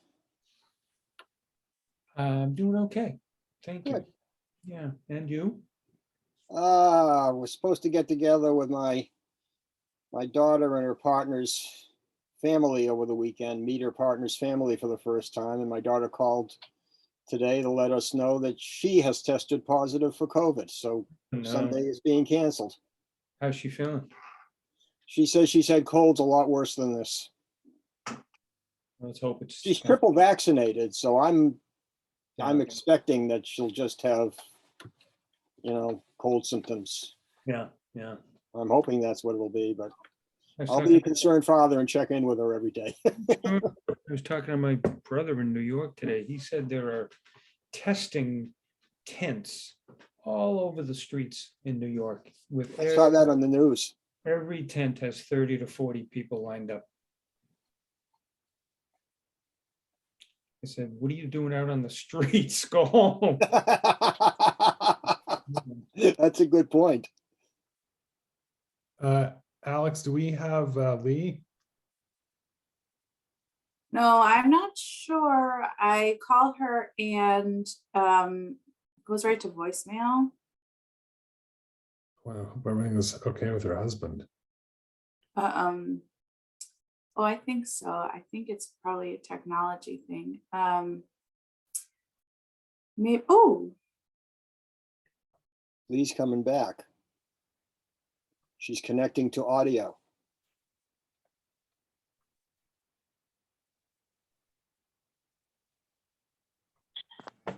Lee, are you back? Yes, yes, I'm sorry. Welcome back. Sorry, just having a horrible technical night. Well, I probably shouldn't have said this as it was recorded, as it's still recording. But at the time that we lost you, I said we need to increase our budget so that the town will pay for a new computer for you. I just got a new computer, That's a problem. but I'm having a problem with this computer, so it's not configured exactly right, apparently. So I'm sorry. You're with us now, and that's good. Okay, Are you still on your cell phone as well? yes. I wonder if you mute that connection, if your audio through your computer is working now. No, it's not, and I'm not going to go there. Tomorrow, I'll try. Okay, so I'm going to come back to Marty. That's where we left off. He had the profound comment of the night. Well, I don't know how profound it is, but I want to understand how this is going to work. So suppose we go the route Paul and Jean are heading us, I think, which is an approval with conditions, probably a long list of conditions, changes to the plans, additional landscaping, lighting changes, Parking, following the recommendations of the Board of Health about testing, and on, whatever they are. So we issue that decision, say, okay, it's approved, subject to the following 30 conditions, or whatever it is. And then what do we say? Do we say, come back to us when you've satisfied the conditions? Do we say, we're just going to check off the conditions as they're satisfied? And then Lee will give the go-ahead to the next step? With a list of conditions that long and that complicated, what do we do? How would it work? Some of the conditions would have to be satisfied before they can get a building permit. And other conditions would have to be satisfied before they can get an occupancy permit. and having said all of that, my understanding from town council is that we can't make a condition that leads to subsequent conditions. We can't create an approval with conditions that require them to come back to us for further approval before they can get a building permit. But we often require plan modifications, which are subject to planning board approval after the modifications are made, and the board has to sign off on how those modifications are done. So then let's, Generally, we have a project that's closer, that has where the modifications are relatively minor and they're understood. But even under the whole project proposal that we did for the TripAdvisor building, we basically allowed them to come back because they didn't have the design of the subsequent buildings beyond the first building, of presenting a building plan to the planning board, which showed the whole design of it that was subsequently approved by you, and that was embedded in the permit itself. so then maybe we should get some guidance from town council on the scope of the conditions, because it sounds like we have an unknown here. Well, I don't know if it's known or unknown. I know what our normal procedure is. If we impose conditions, conditions have to be satisfied before whatever the next step is can proceed. Right. My question is, does that normal procedure still hold here, even if the list of conditions is long and complicated? And for example, they have to comply with the Board of Health's recommendation with regard to testing the site and doing whatever's necessary. Well, that could take on a life of its own. But that's independent of us. That's something that's a condition that they would have to satisfy with the Board of Health before they could actually move forward to the building permit. So the Board of Health is in a sense regulating the environmental component of this and dictating what has to be done. And they have to meet. Except they actually punted it to us. Well, no. But that's not our jurisdiction. The planning board doesn't have jurisdiction in that area. The Board of Health has jurisdiction over the health issues. But that's not their recommend. But Lee, that's not their recommendation. All we would do is put in our permit a condition that acknowledges what the Board of Health has asked for, that acknowledges the fact that the applicant has indicated a willingness to do it. And we would indicate that it has to be done prior to the issuance of the building permit on the project. And then the Board of Health would manage its implementation. And at such time as the Board of Health is fully satisfied that that condition's been satisfied, they will contact you. Yes, and then that's one of the conditions for the building permit that has to be met. Okay, so. All right, so I guess what you're saying is, well, it's just a long list, but the normal procedure would apply. Yes. I would just have Gene, I'll come to you in a second. I would just make clear to the health department that although we're going to follow the recommendation, which is more specifically that the town pay for an independent environmental engineer to conduct an assessment of the site as to what testing and other measures are required, and a subsequent mitigation requirement or remediation requirement subject to whatever they find in the soil testing.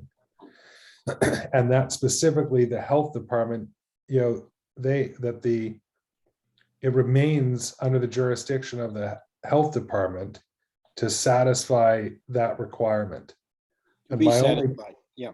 And my only comment, which is really a specific direction to the health department because we expect them to manage this, is that in addition to the material provided by Rick Wozmak and or Evans on behalf of the applicant, that environmental engineer also be privy to the written submission that Holly Clark and a couple of others had made to the Board of Health that was subsequently sent to us, but not part of our own record. In other words, I want the environmental engineer to have access to both the material, including the photographs and the comments and questions that Holly raised, in addition to the material that the applicant provides.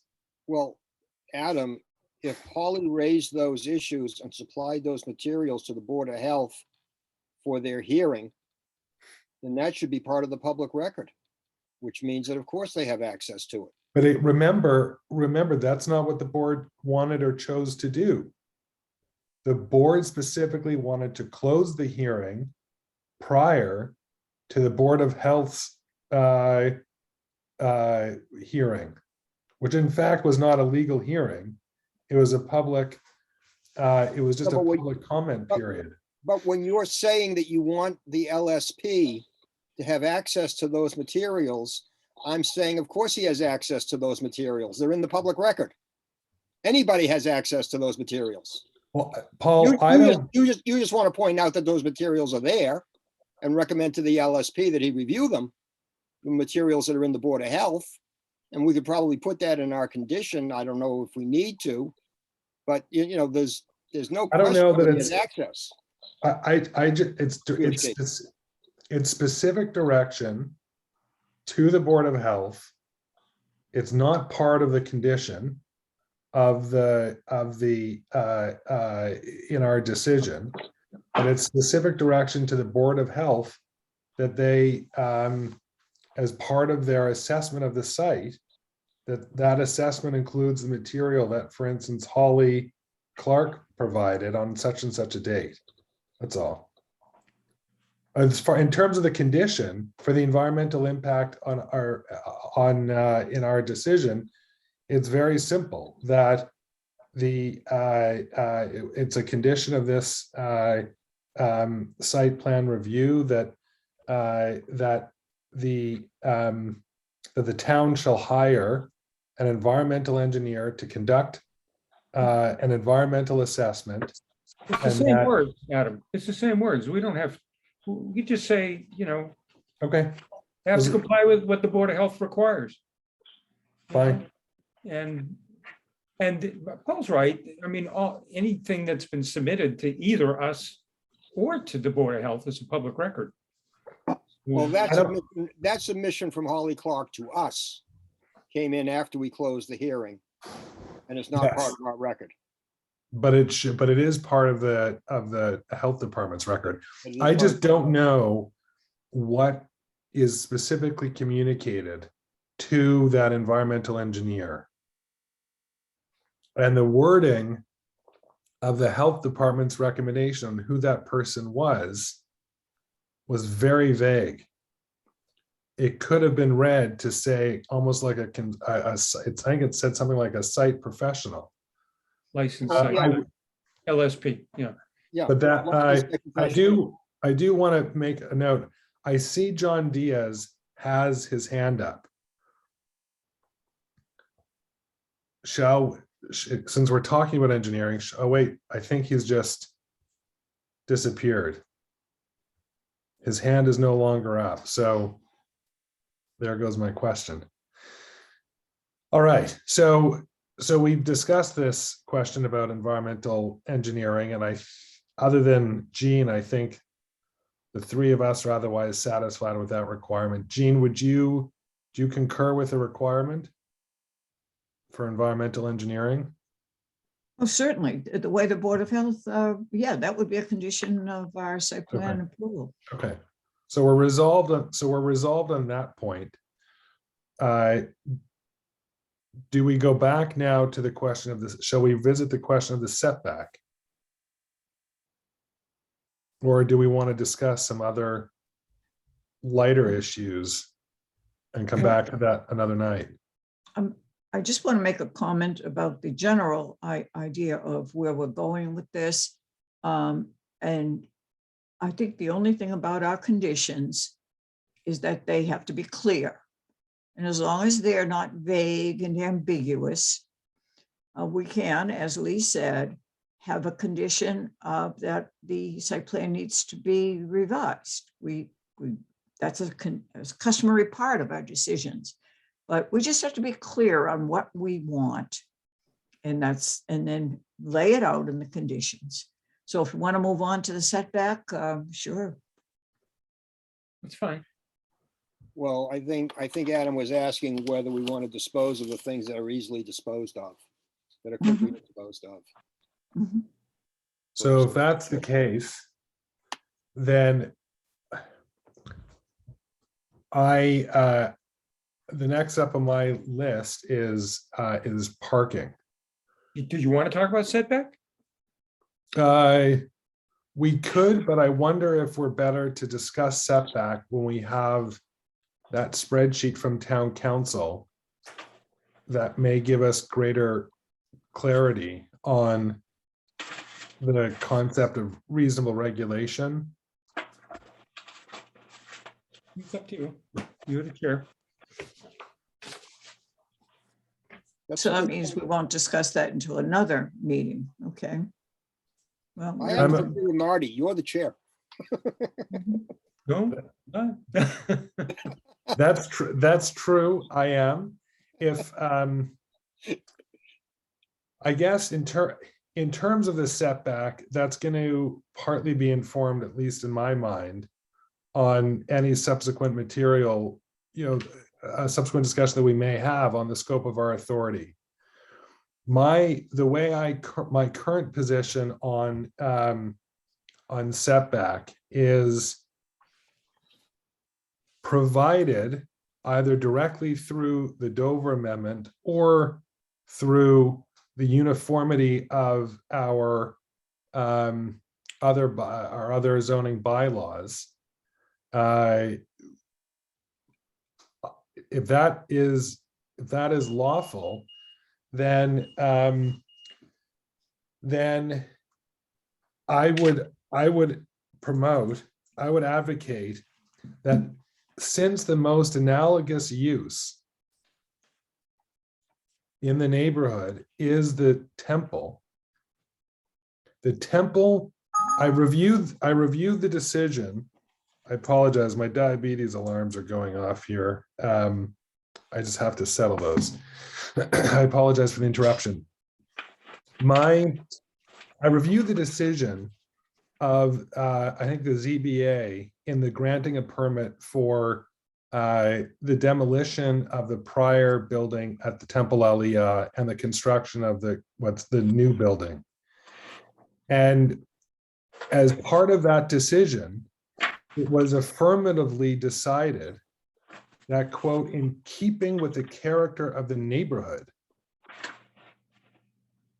that they chose to set the building back as far back as they did, which is some 200 and something Wait a minute, feet. Adam, who is they? The ZBA or the town? Yes, I apologize. The temple, the attorney for the temple said that they, that in keeping with the character of the neighborhood, they were setting the property back as they did. And since that is the most analogous use, not a 3,000 or 4,000 square foot home elsewhere in the area, that the most analogous use is this other religious use, also governed by the Dover Amendment, that in keeping with the character of the neighborhood, we would match the setback with that of the temple for this building. I'm unmoved by the material that was provided to us by Evans and John Glossa, the civil engineer, on the obscure cost of demolition and reconstruction. For one reason, because he cited $50,000 for the demolition of the barn itself and gave no supporting evidence as to why that's the case. My own understanding, having some familiarity with this in my real estate practice, is that today in Needham, the demolition cost of a single family home is somewhere around $30,000, $35,000, $36,000, $38,000. They're already going to have the crew and the demolition equipment. They're already going to have the dumpsters, and they're going to have the arrangement for the disposition, for the disposing of the material once it's demolished. So and they're already also demolishing the garage.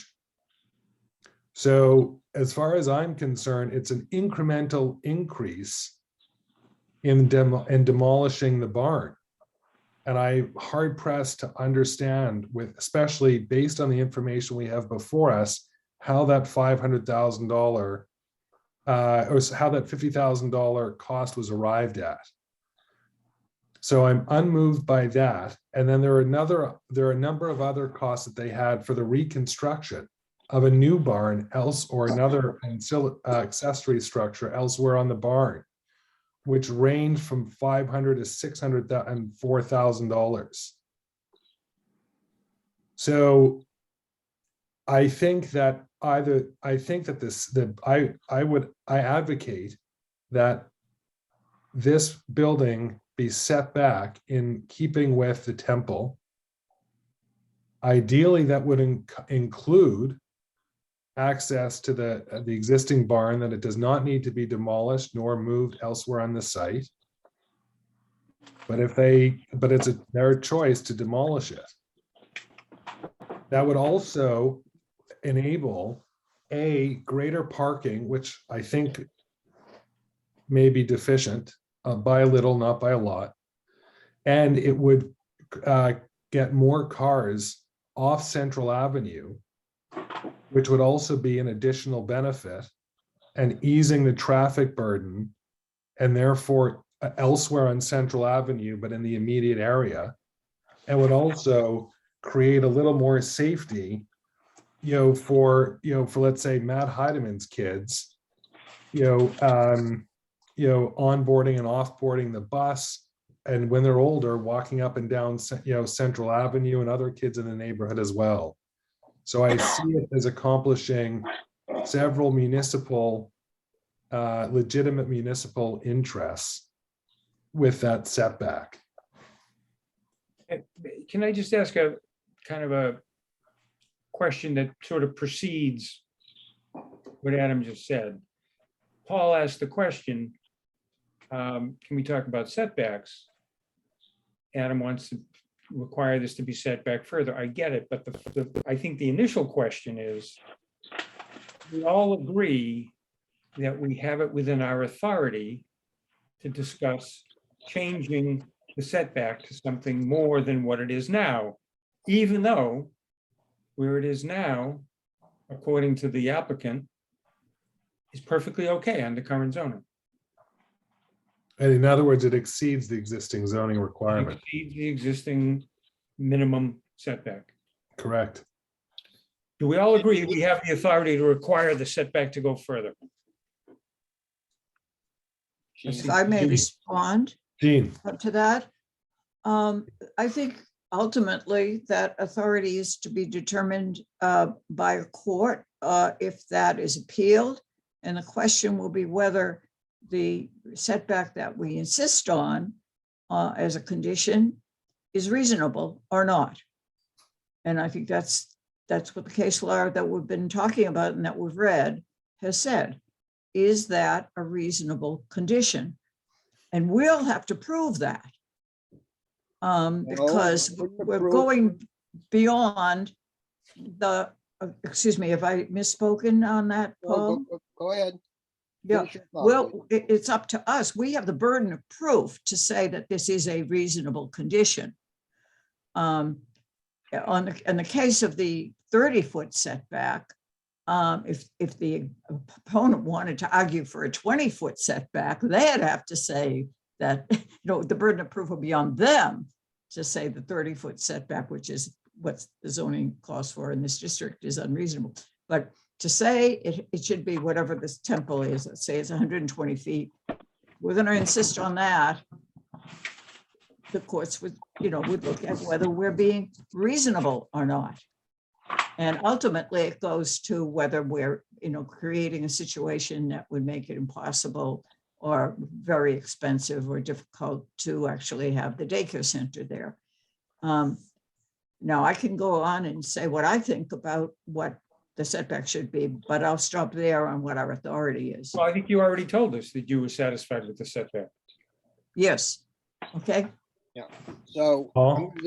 I'm going to disagree with Gene about who has the burden of proof, because we have the authority to enforce our zoning bylaws. To me, that includes our authority under major project site plan review, which includes imposing conditions to preserve the, I'll use the word integrity of the neighborhood.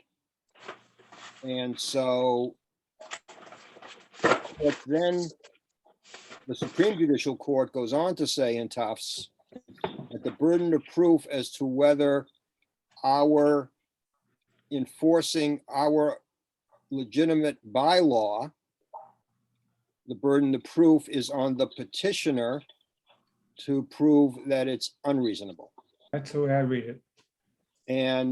But I don't think that matters in terms of what we decide to do. When we're in court, the judge will decide who has the burden of proof and rule accordingly. But, I think the burden of proof will be on them to prove that it's not reasonable. And they may say that it's, I don't, Lee, have we had cases before where on site plan review, we conditioned the setback being beyond the setback requirements for the bylaw exclusive of site plan review? Where we impose it on somebody? I don't recall a case. Okay. Now, this also begs the question then, what is regarded as reasonable regulation? So again, and just to reiterate, some believe that reasonable regulation are solely the dimensional requirements.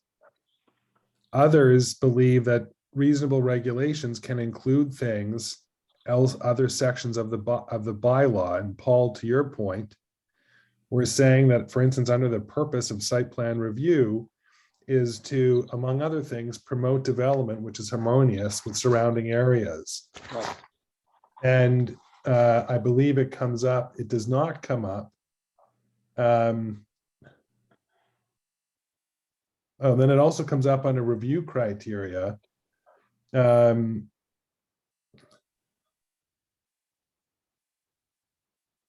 I think Relationship of structures to the natural landscape and existing buildings and other community assets in the area. So I see that comes up under page 218, under review criteria 746 sub E. And then does it come up again in 7.5 under special permit conditions and determinations? I believe it does.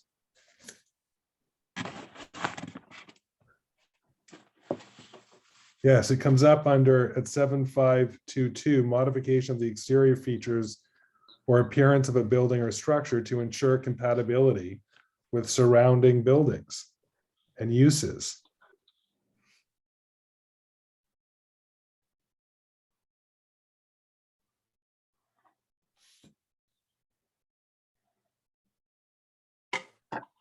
So the question is, do those legitimate municipal interests, I read the language from the Tufts case. It I'm not says- sure that Tufts is the sole case here, because there have been a number of cases, although they have not necessarily been challenged up to the Supreme Court, that have, limited that authority. The lower courts don't have the authority to limit what the Supreme Judicial Court says, even though they do it. Yes, they've had language where they basically said, we disagree with the Supreme Judicial Court, and they rule the way that they want to rule. And then if somebody wants to further appeal it, they have the right to go up to the Supreme Judicial Court.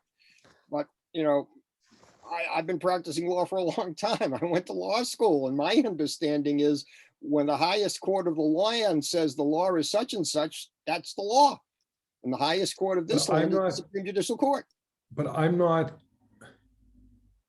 I myself am not, I understand the distinction you're making, but I'm not clear, especially before we have that spreadsheet that outlines all the courts, the cases, the decisions, and the significance.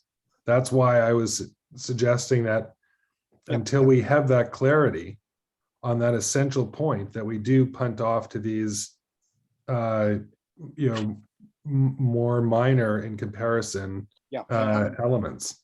And I'm fine with that, but I get back to the initial question, which is, if we say that this building has to be moved back as far back as Temple Aliyah, which I believe is about 200 feet, give or take, I think that's going to necessarily require the removal of the barn. I don't see there being able to incorporate the barn into that structure that far back, but I'm not They quite could- clear.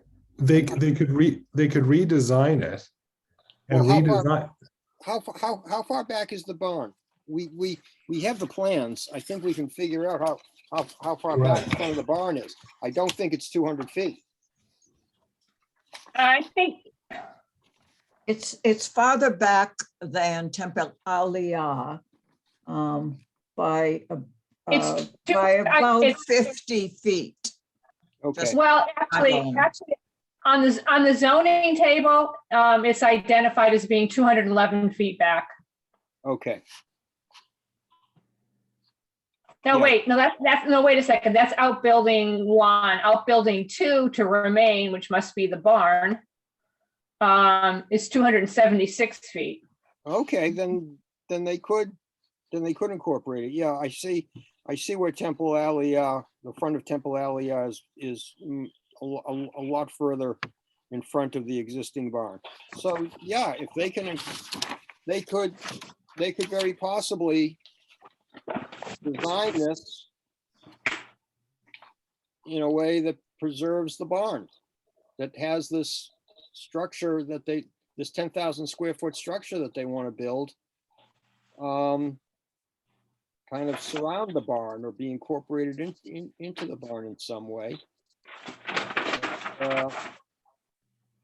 I'm fine with that because my only objective here is to move the building back so that the building won't be an eyesore in the neighborhood.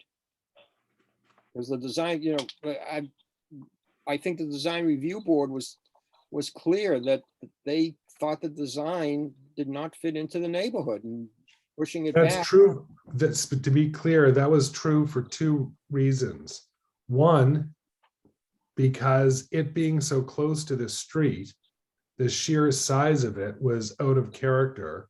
And 2, the original architectural elements were so bland and basic that it was also, there were, I should rephrase, that the original design of the building lacked a number of otherwise residential characteristics and features, which they subsequently included later. Yeah, and I'm not so sure that the design review board agreed that they had satisfactorily ameliorated. Resolve them. Resolve the DRB's concerns on that. So moving it back means that you don't see it from the road and solves that problem, solves both of those problems. So, I'm in favor of moving it back, and if they can do it without removing the barn, great. And then if they can't do it without removing the barn, it becomes a question about whether we have the authority to whether it becomes an unreasonable regulation to force them to remove the barn because it's a permissible accessory use. So I also believe that assuming we have the authority, that and I think we do, specifically under 48 section 3, a setback is one of the things that our proviso covers, as long as it's a reasonable regulation. I agree it should be set back, but my trouble is, are we in the position to satisfy our desire on that and still fulfill what Jean wants, which is to be very clear in our condition? To say, well, by that, I presume she means we want it moved back 216 feet from central, between where? I mean, where in the other dimension is it going to go? And are we equipped to write such a condition? I don't feel equipped to do that.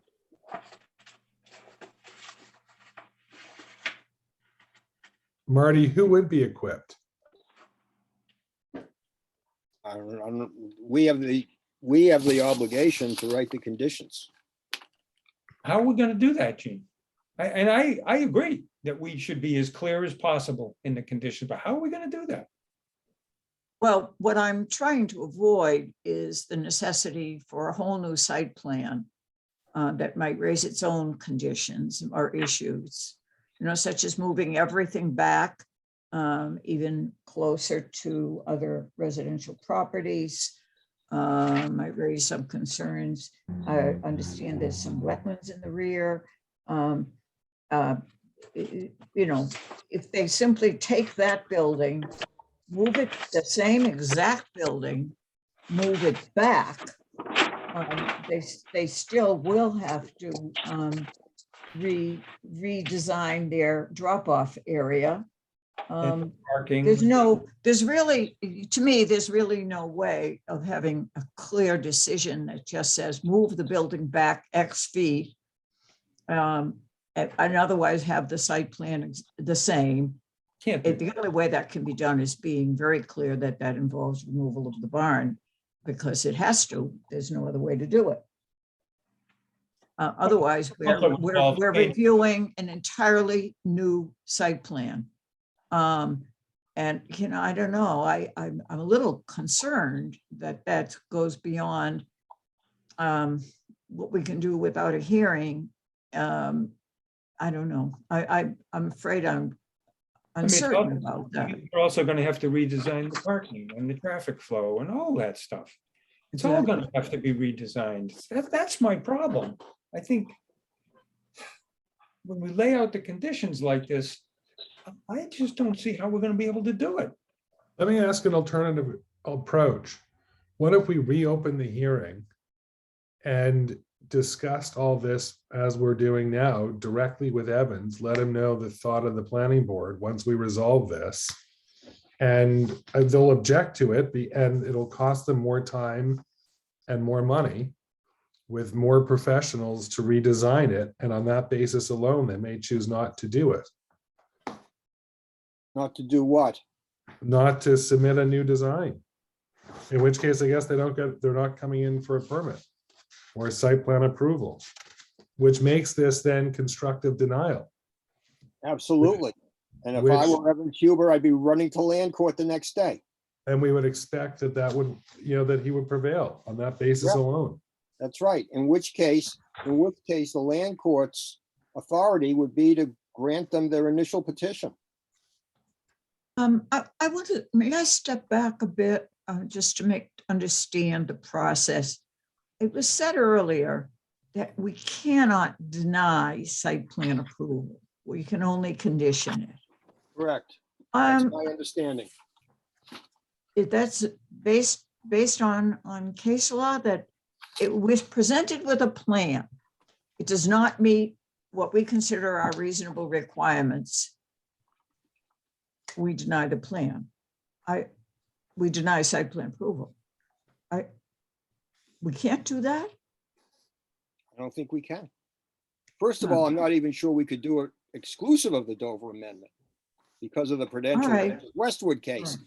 But in light of the Dover Amendment, we definitely can't do that. Okay. You cannot deny the use. Okay. This, Well, I'm certainly not inclined to reopen the hearing.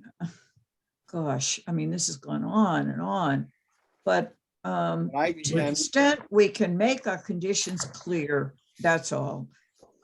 Yeah. And I'll tell you my basic reason for not wanting, not saying we needed to move back. I don't see the reason for it. So this is a 64-foot setback. I think that is a reasonable setback. The building was redesigned to make it more residential looking with cornices and fancier windows. The landscaping is very nice. The applicant offered to provide more screening, but you know what they're probably talking about is the row of arborvitae that I just hate. The landscaping they're proposing is very pleasant. To me, a 64-foot setback for a building like this on this site is reasonable. And that's my thinking on it. So. Paul, Yeah, well, I mean, there's an old saying, there's no accounting for taste. And, and to me, a 10,000 square foot building sitting on this lot, 64 feet back, where the only other building which is set back that close to the road is the house next door, which is probably about a 2,500 square 64. foot house. Yeah. And that all the other houses in this neighborhood are set back 100 to 150 feet. And the temple is set back roughly 200 feet. I think this building is going to stick out like a sore thumb.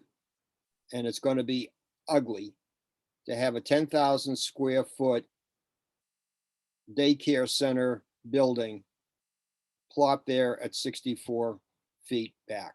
If this were in a different neighborhood where all the houses were, 30 feet back from the road, or whatever our front yard setback is for residential Yeah, it's A, 30. yeah, if all the houses were 30 feet back, then I'd say, yeah, it fits into the neighborhood. But the houses aren't 30 feet back. They're 100 to 150 feet back, except for this one small house that's next door. For illustrative purposes, I call everyone's attention to sheet 3 of the site plan from November 22nd.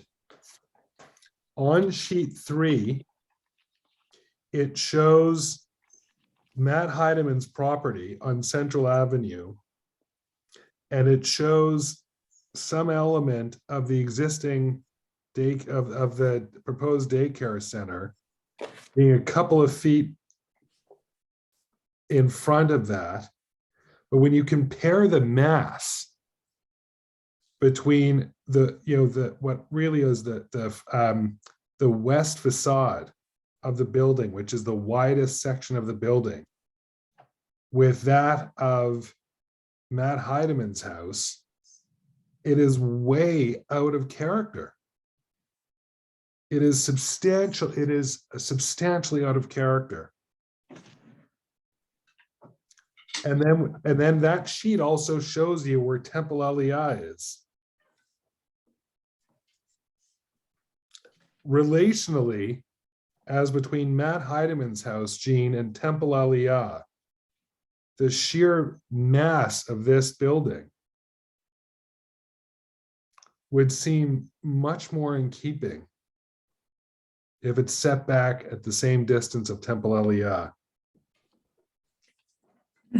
It's interesting that the setback of the Heidemann house from the road, side of the road is exactly 64, is exactly the same as the proposed setback. Oh, that's where they got the 64 feet, Gene. I imagine, yeah.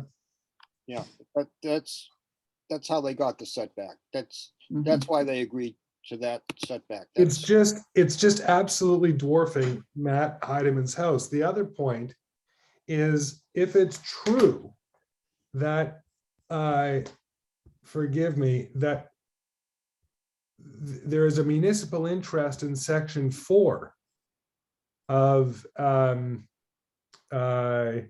uniformity of districts, that also compels us to maintain the character of the neighborhood.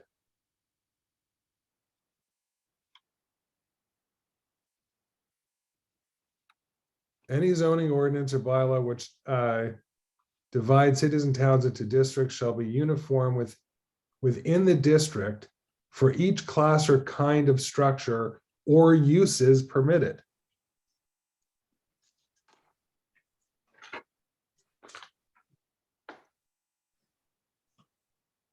Well, yeah, but that's the bylaw. That's, I mean, the fact that all these houses are set back 100 feet isn't because of our bylaws. In fact, the houses are set back 100 feet is because that's how the builders 50 years ago decided to build the houses. And well, I don't think that was done arbitrarily. There were a couple of homes like Matt's that fall far outside the norm. you know, I think the real point is we could require this setback to be more than 64 feet and be found to be reasonably regulating. But beyond that, I don't know how to be clear. I don't know how to tell anybody how far back it should go or the ramifications of putting it back further. I mean, in general, sure, that it's got to go back 50 feet further, or it's got to go back 100 feet further. And the parking, therefore, has to be reconfigured to the satisfaction of who? Us? It has to be, Yes, and the access ways have to be redrawn and reconfigured to our satisfaction, and on and on and on. That's not, is that clear? I mean, The problem that town council has said is that you're making a condition based on another subsequent condition, and that in itself is not permissible. So we need clarity from Chris Heap on that. Just to pause for a moment, I do see there's a hand up by Lindsay. Oh, no, no longer. Just disappeared. we have a closed hearing here, Adam. I understand, but I was just going to mention to that person exactly what you just said, Marty. Nevertheless, Great. so the other point about us with the setback is part of one of the items, the cost items that John Glossa had included was $50,000 for the removal of ledge. So I don't know, and I haven't seen any determination of what ledge is there, how much, where it starts and where it ends. And I don't know if it becomes reasonable or unreasonable to set the building back that far if the back of it ends up being on ledge and what's involved in demolishing the ledge. We have no idea. We have no idea where the ledge might be. So they would have to conduct further tests and come back to us. No, they would have to conduct further tests and go to land court and convince the judge. I'm gonna make a suggestion. It's 10:35. We have other items on the agenda. We have other items. We're not gonna finish this discussion tonight. And you asked town council for something, or a couple other items that were on our list. Holding the record open for, which we don't yet have. I'm gonna move to continue this matter till the next hearing at whatever time Lee says we should use. And then move on to the rest of our agenda. To our next meeting. Yeah, the next meeting, which will be the first Tuesday of January, which I believe someone told me was the 4th. Yeah. Yeah, January 1st is a Saturday, 1 week after Christmas. So that makes Tuesday the 4th. And what time could we begin on this? Do we have anything else on the agenda? You got to remember that this isn't a hearing, so we don't actually set a time. Okay, It's just a question of right now kind of getting a feel for when we get started based on what other hearings we've already got scheduled. correct. You're I right. mean, but we list things 1, 2, 3, 4, so we could list it first or whatever. Can we Yeah. can we start the next meeting and all meetings going forward at 7 instead of 7:15? It's fine with me. Okay with me. I've only got 6 meetings left. Wait a second. If this isn't decided by then, It's gotta be decided.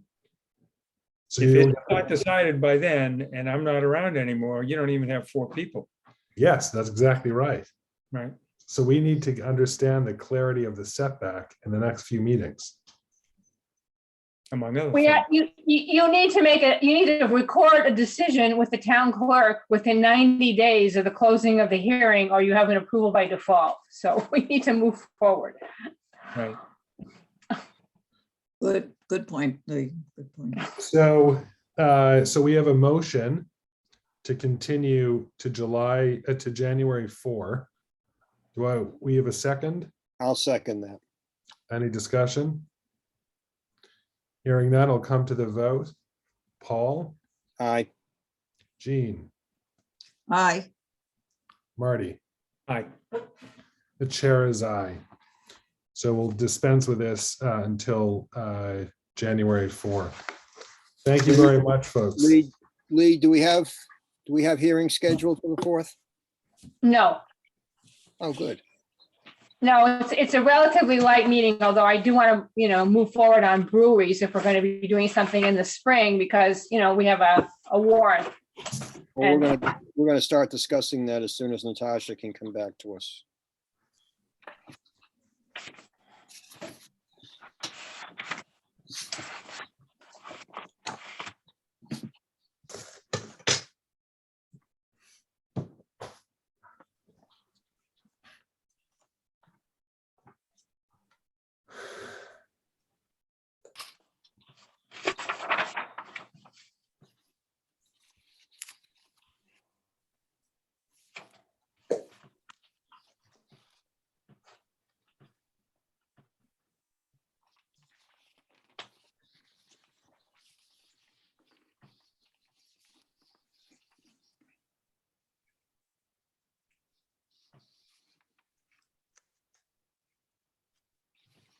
I'll text Natasha and let her know that we're ready for her.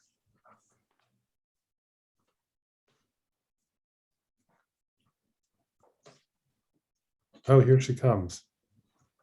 I was just gonna text you. No, I heard you. Hold on. Welcome back. Welcome back. Carter, huh? Exactly where I was going with that in my head. That's why I sang it that way as best I could sing. We just lost Natasha again.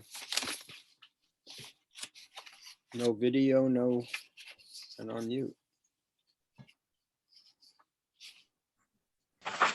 You didn't lose me. I just had to turn off so that there wouldn't be an echo.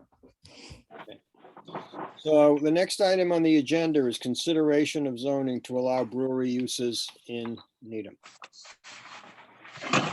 Lee, do you want to? Right, so I was not at the select board meeting, I guess, where you discussed this, but I understand that there was interest in moving forward with zoning that would enable breweries. So I was interested in talking to find out what your perspective is. I mean, do you want to move forward? And if so, which zoning districts do you think, are appropriate? There are some models out there. I guess Cambridge has some zoning to allow that basically allows craft manufacturing. I think Natick recently changed its zoning to allow microbreweries and wineries and distilleries. And they did it by right, I think, in highway-oriented commercial districts and by special permit in the downtown district. So is there interest in proceeding? And if so, are there certain areas of town that you think should be targeted? And should there be a differentiation? Should it be an as of right use or a special permit use? And should there be size limitations that we're considering as a function of where we're permitting it? I have a bunch of thoughts on this. Okay, but I'm the chair, so I'm going to get started. Overruled. Overruled. I'm going to go back to something that Marty said at the select board meeting, which is that he's not sure that we need to have zoning, that under our current bylaws, we can have a brewery and a brewery with restaurants. And first I'm going to look at the memo from Amy Halson, where she points out that Medfield approved 2 breweries in its industrial executive zoning district under a manufacturing special permit, as well as an establishment selling food special permit. Nor would allow 2 breweries by special permit under the use food processing, bottling, or packaging, which is allowed in 4 of their zoning districts. Marty pointed out section 3.1 of our bylaw, and I will get us there. But that's pretty broad. Well, I know it's broad, and I'm only starting there, Lee. I'm only starting. Okay. I'm going on. Okay. Okay. Okay. So under section 3.1, we Last have, paragraph. right, the last paragraph.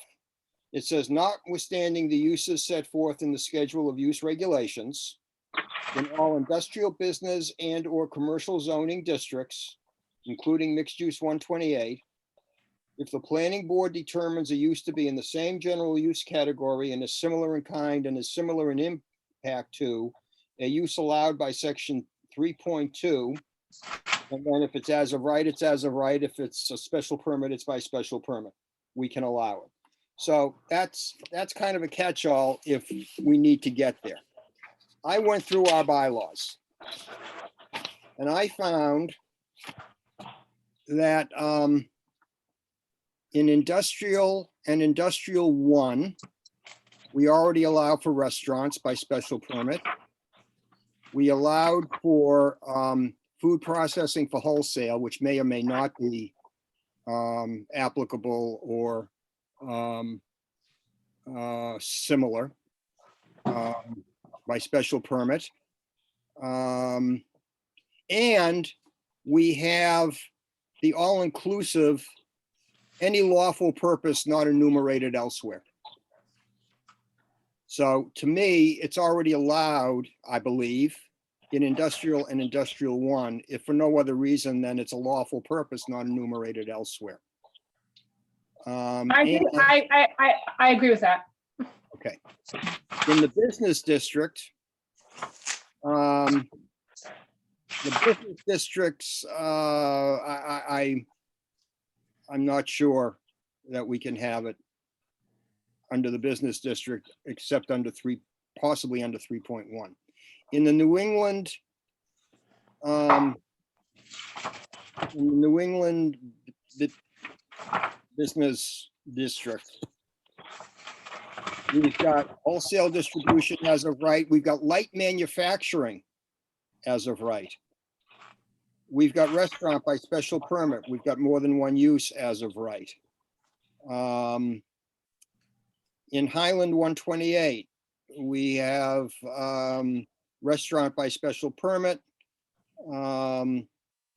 And in mixed use 128, we have wholesale distributing, light manufacturing, accessory uses. You can have more than one use. We've got restaurant by special permit. So I think in those districts that allow for light manufacturing and restaurant uses, I think it's a good argument that a brewery falls within those two categories. A brewery with a restaurant falls within those two categories. And if they don't, I think section 3.1 allows us to say that it's close enough to light manufacturing and well, restaurant is restaurant. They all of these districts allow for restaurants. So I don't think we have to go through the process of going to town meeting to allow a use that we don't even have an application in front of us for. Let me just add that I think Gene and I were probably the only ones on the board when we adopted that last paragraph of 3.1. And we did it specifically, the whole point was to avoid having to go back and amend the bylaw every time a new kind of use came along. That's exactly what's going on here. And Lee's right. It's drafted broadly. It was meant to be drafted broadly. That was the whole point. Well, I guess the only thing I would say is that that wasn't Dave Roach's interpretation when he reviewed this initially. He wasn't here when we adopted it. He wasn't. No, I mean, he's applying the zoning all the time. When this use was presented to him, he didn't see it. At least maybe it's worth having another conversation with him. I don't think he was going down that path. I think when he reviewed the bylaw, he felt that it needed to be addressed specifically as an allowed use. It needed to be determined whether it was going to be by how did you want to manage it? These uses you're talking about as manufacturing uses are as of right uses. They're not restricted at all in terms of size. But is that how you want? Yeah, but restaurants are special permits, and I doubt whether you're going to have a brewery without a restaurant attached. And if they Hold on, if you're gonna that's have a brewery false. if they're going to have That's a brewery false. without a restaurant attached, if it's as of right, I've got no problem with that. Go ahead, Adam. So there are a few things here. I too have gone through the 20 pages of our bylaw from page 26, I think, is the first one, until page 43, and put a bunch of tabs on all the different sections where it could be related. There is only one section where it specifically calls out a bottling plant on page 30 under industrial use. It's allowed, bottling is allowed in under the industrial and industrial one use. Bottling plant is specifically called out in those sections, but nowhere else. So it would seem to suggest that it has a specific purpose. But I love the idea of simplifying this. I think if we could have a joint meeting with Dave Roach to talk about this. Well, he's going to be away. He's out. You're not going to be able to have a meeting with Dave Roach until February. Lee, we don't even have a hint of an application in front of us. Well, we did till have, February. Paul, we did have, I think earlier this year, or maybe inquiries made about an applicant, a potential applicant being interested in setting it up. And it's possible that a conversation was had with Dave Roach at that time, who effectively said, no, we need a zoning change, which is what brought us here. You're guessing. But 3.1 says Dave's interpretation was you needed a zoning change. That was his interpretation. Yeah, but we don't know that that's the reason that the people walked away. 3.1 specifically says the board can decide whether it's similar in impact, et cetera. We can make that decision if it's allowed by right or by special permit. We, the planning board. Well, you're making that decision, I thought, based upon if the use, if it's similar in kind to an as of right use, then it's going to be by right. If it's similar in kind to a special permit use, then it would be by special permit. I think Right. that's what that section meant. So and I think in most of those districts, not the food use, of course, was by special permit, but the manufacturing component was by right. Can I, So And what? Adam does raise a good point. The bottling plant is called out specifically in 2 districts, which then kind of implies, because it's not included in those other districts, that use is not allowed there. I don't think a brewery is a bottling plant. I think a brewery oh, is much more manufacturing. They are manufacturing beer.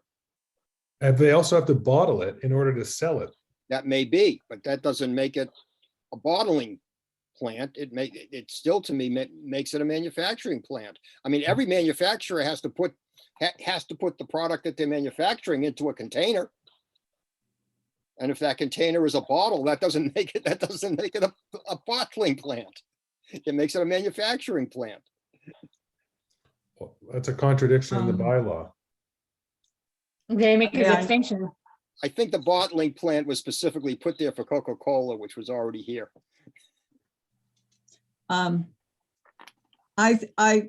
I agree with Adam. And I think that a bottling plant is the closest thing we have to what a craft beer manufacturing business is.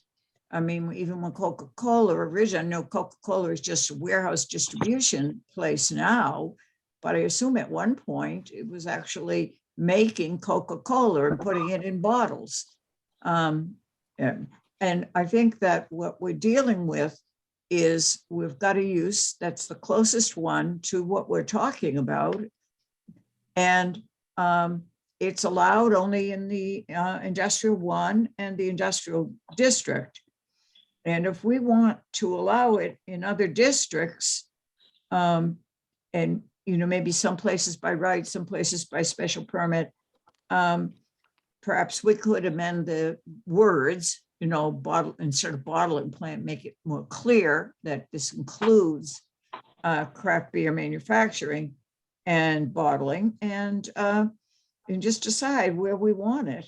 And I don't see any reason not to bring it to town meeting.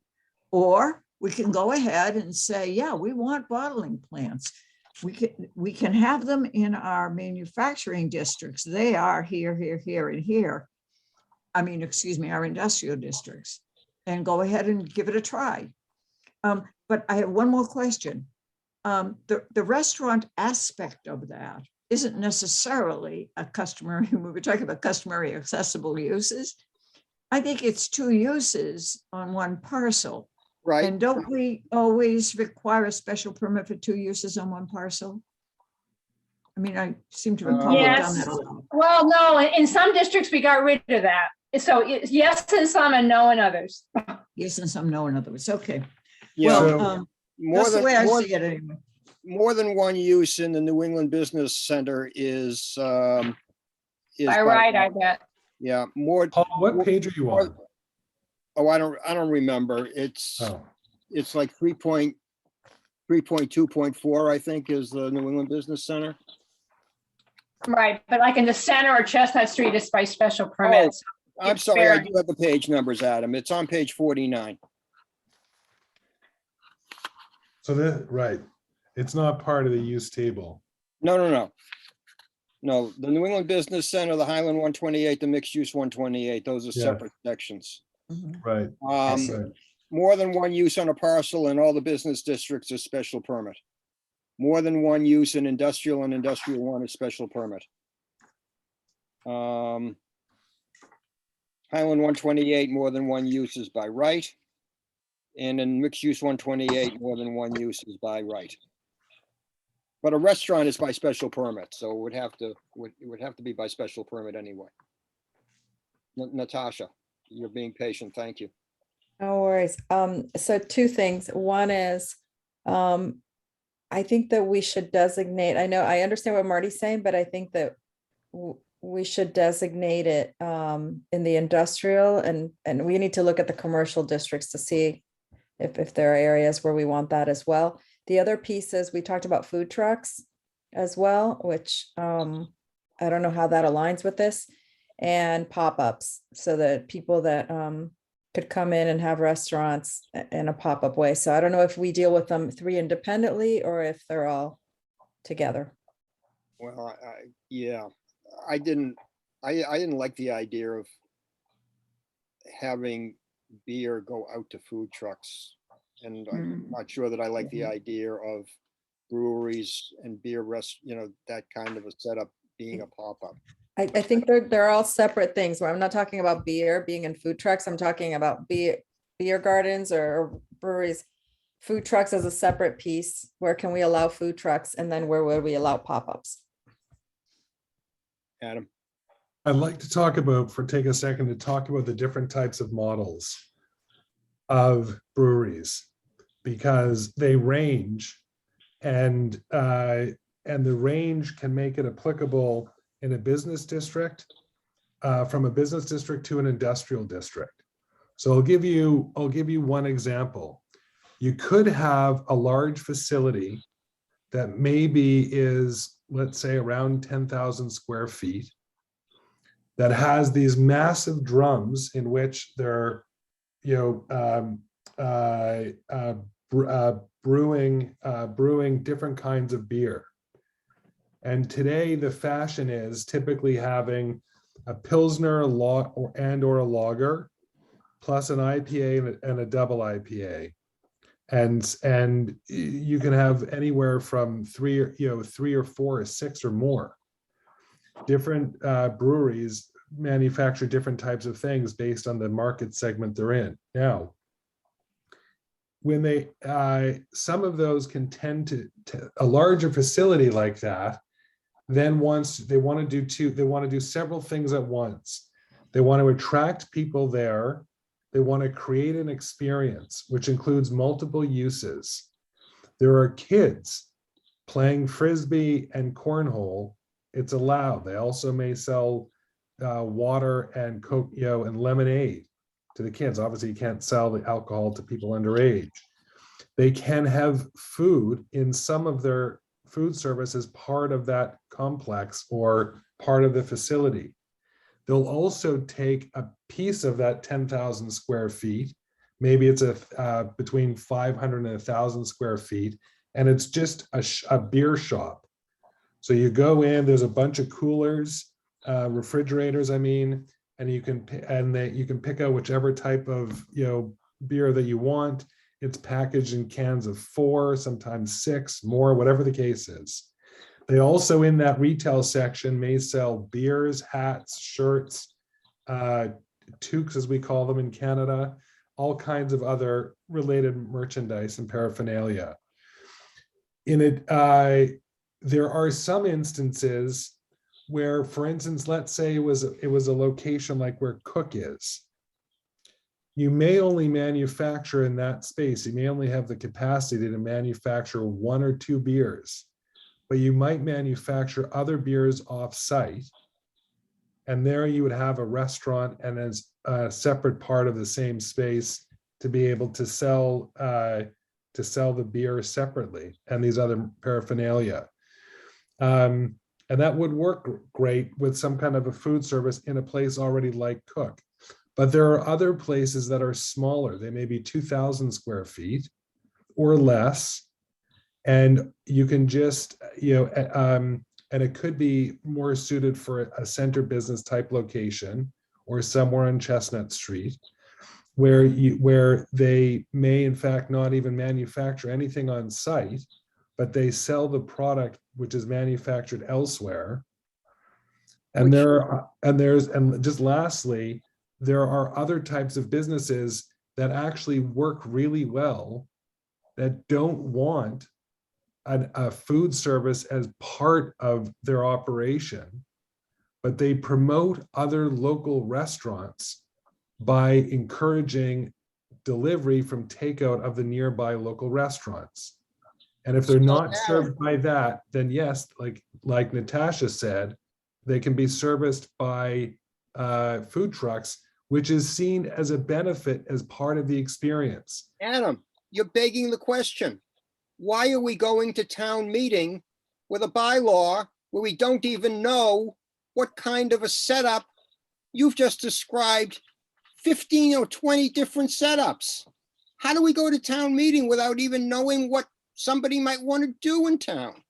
Let's, They're asking us to draft a zoning amendment where we don't even know what we're asking for. well, on the one hand, Marty may be right.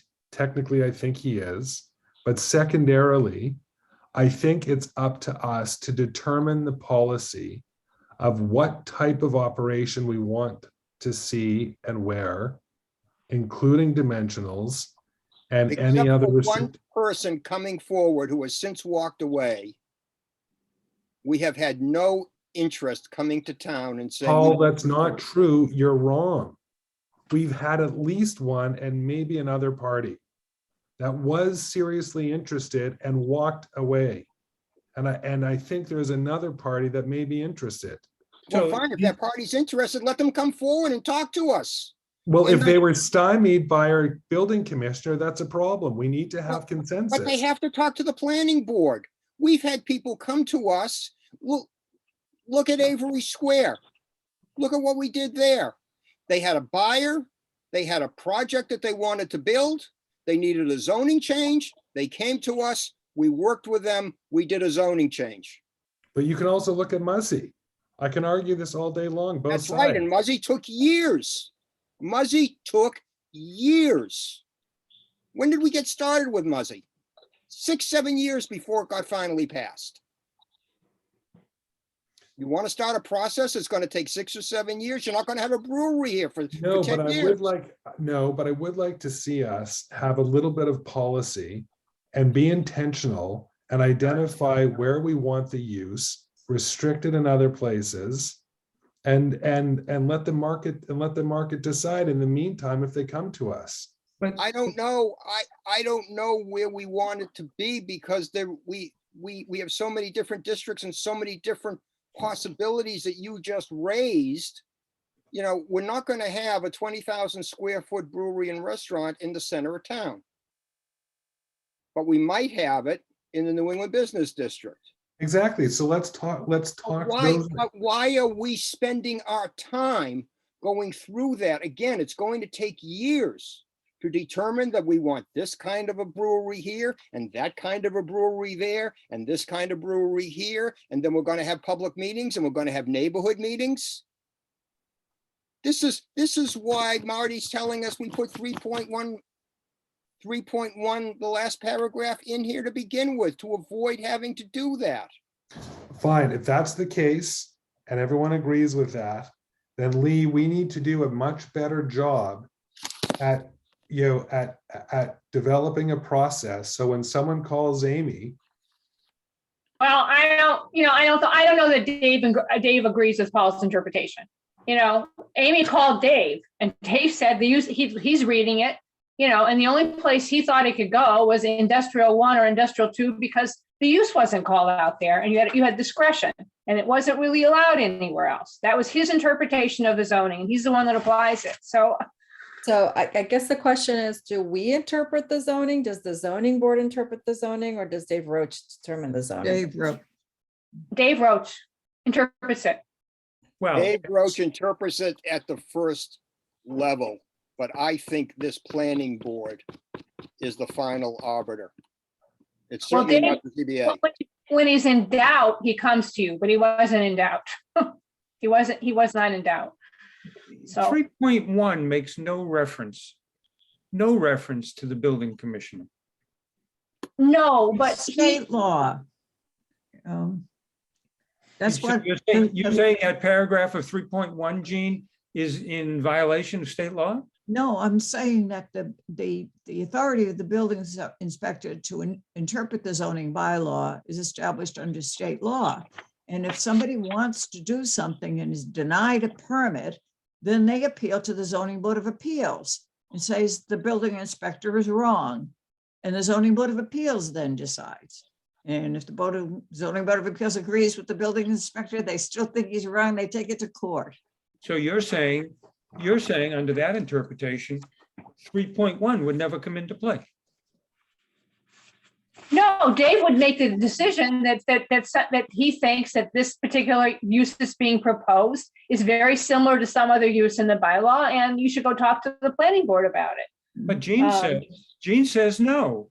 If there's a problem with the building commissioner's determination, they just appeal it to the ZBA. That's what you just said. Yeah, but Right. If that's let me step true- back a minute. Certainly that is an operable paragraph of our bylaw. Right. And and we can make such a determination, that's different from somebody just saying they want to open a craft brewery and going to the building inspector, and he's not wrong to We had- say you we had a can't.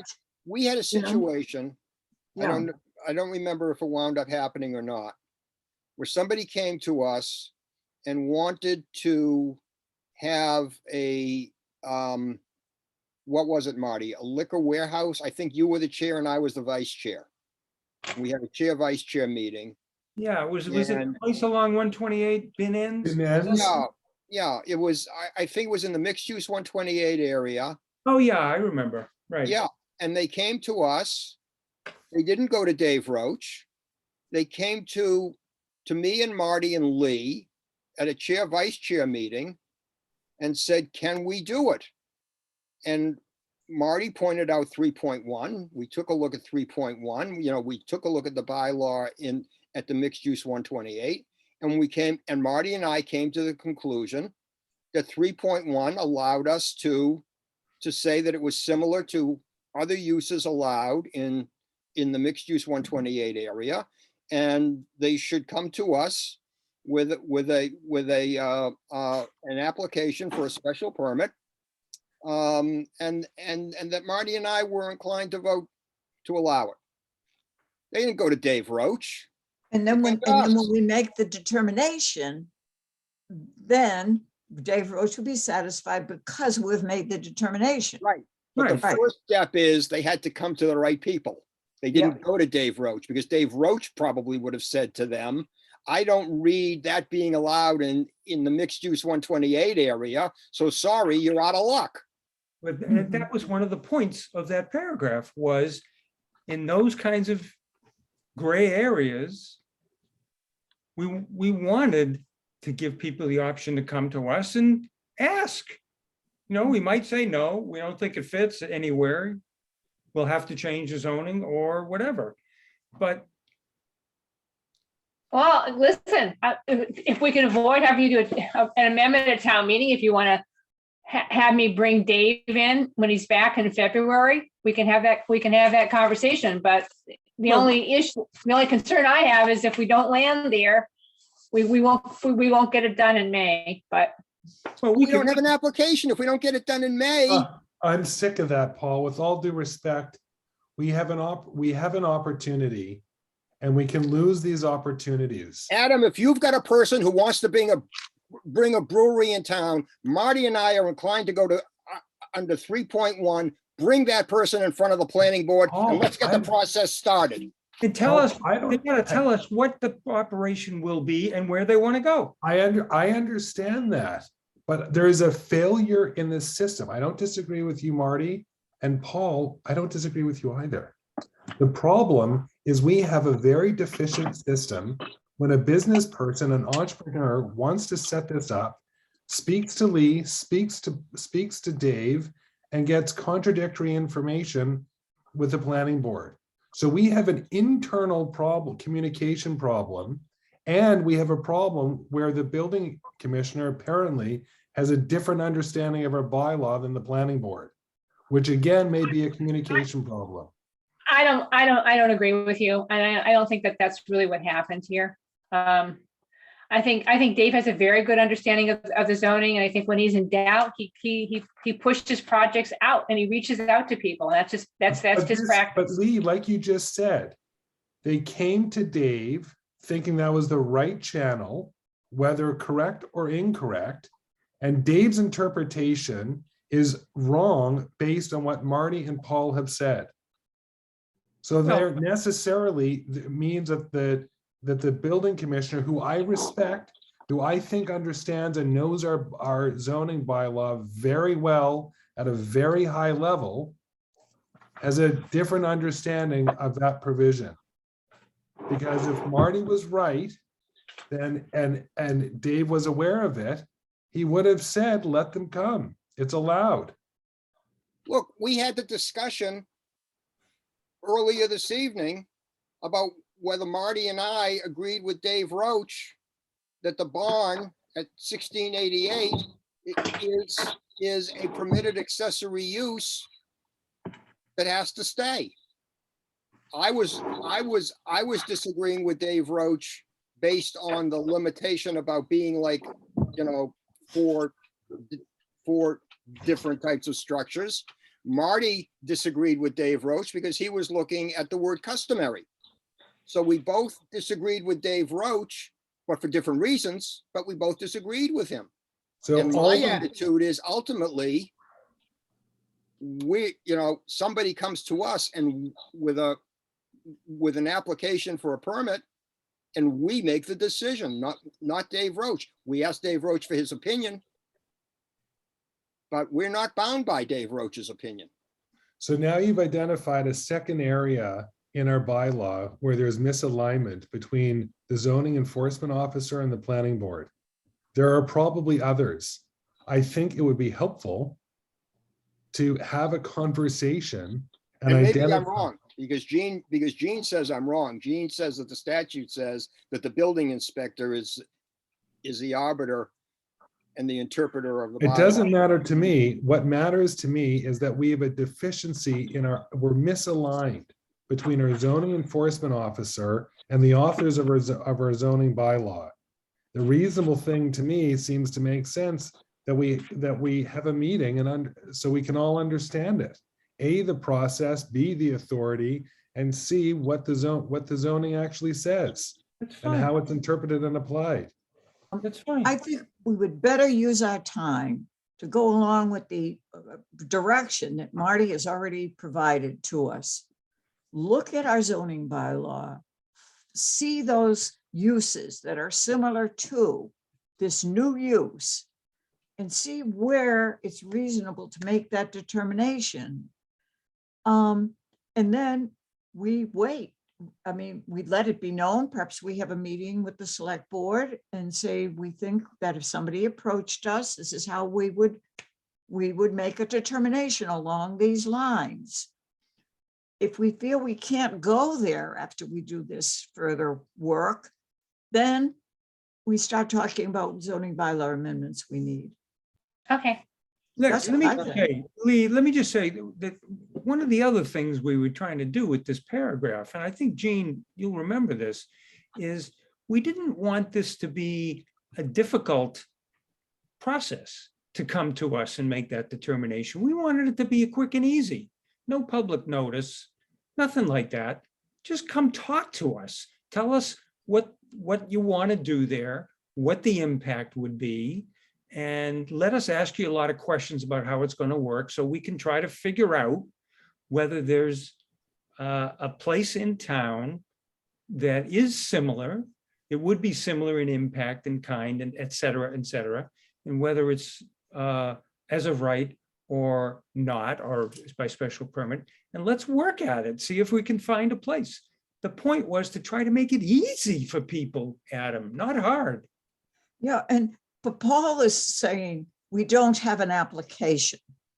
Nevertheless, I think we can do some thinking about how would we approach this if we had an application. Do we consider this to be similar to the uses that are allowed by right or by special permit in our bylaw? from what we know of this type of use. And sort of open the door that way by saying, we're open to considering this. Come see us. Natasha is being very patient, being more Oh, patient. I'm sorry. than- I'm listening to than you have everyone. the right to be. I would love if what Marty said would work. I understand what Adam is saying, that if we put up barriers, it might not encourage people to do it. I guess I think we need to have a bigger discussion with the select board and with the building inspector to make sure that everyone's aligned, that it would be by special permit through this group, right? That would. Well, it's guide not necessarily by special permit. It's really a function of what use category you put it in. So some of those uses are by right. If they didn't put a food use in, it would be by right, and it would be by right in whatever category we define across whatever districts that category is in. I agree, Lee. What I'm saying is other people may not be reading it in the same way. So we just want to make sure that everyone is aligned with whatever way it's being interpreted, so that if it's not, then we need to clarify. Yeah, But I also would like to continue to bring up that we should also, does this also relate to food trucks? And does it relate to pop-ups? If you have people that can't afford to have a restaurant, but want to, if there are pop-ups that occur anywhere or wherever, would it go through the same piece, or would that have to be a change in the bylaws? That's a question to Natasha. Paul, Sure, go ahead. when you say pop-ups, are you talking about pop-ups generally, or pop-ups specifically to sell like packaged bottled beer and cider? So I'm thinking it's pop-ups for restaurants, not, or for selling things, challenge- not necessarily food. Yeah, I think the analogy, because they have this in Boston, are the seasonal outdoor beer gardens. They can only be there during the warm. That's not weather. what, that's not what. No, that's not Natasha- what I'm saying. What I'm saying is like at the Boston Design Center, there's a space that's open and people come with the food and bring it for lunch. And when they run out, right? So it's like they don't prepare it there, they just bring it, but it gives opportunities for different people who don't have brick and mortar restaurants and can't afford to have them to come up, and they're very popular. So it's just basically having, an unoccupied retail place where people can bring in, I don't know, burritos, let's say, and they just have they bring them in and they sell them, and then they just take the crates away. How do they So- get inspected, Natasha, for health reasons? They probably have approval. It's like a caterer. It's basically a caterer. I don't know how catering, but it's basically, that's what you do. You just bring your catering and people buy, there's probably a permitting process that you have to go through it. But it gives, the only reason I bring it up is because it feels more equitable. There are some people that cannot afford to have a brick and mortar place. And it brings some equity to the town, and it could bring really delicious food as well. It's like a food truck, basically. Yeah, we had a whole, I don't know how many years ago, it wasn't too long, where we had a whole effort to convince us to allow food trucks in various places in town, including downtown Needham. And it actually was pretty lively. I don't know if you were on the board then, Paul, but of course, the brick and mortar people scream bloody murder, that the competition is totally unfair. And it's a very contentious thing. I mean, I know that they can be popular, but basically the decisions that we made at the time were, and I think it was really the select board that made the decision, was they were going to allow them, but only in very limited areas that weren't otherwise served well by existing restaurants.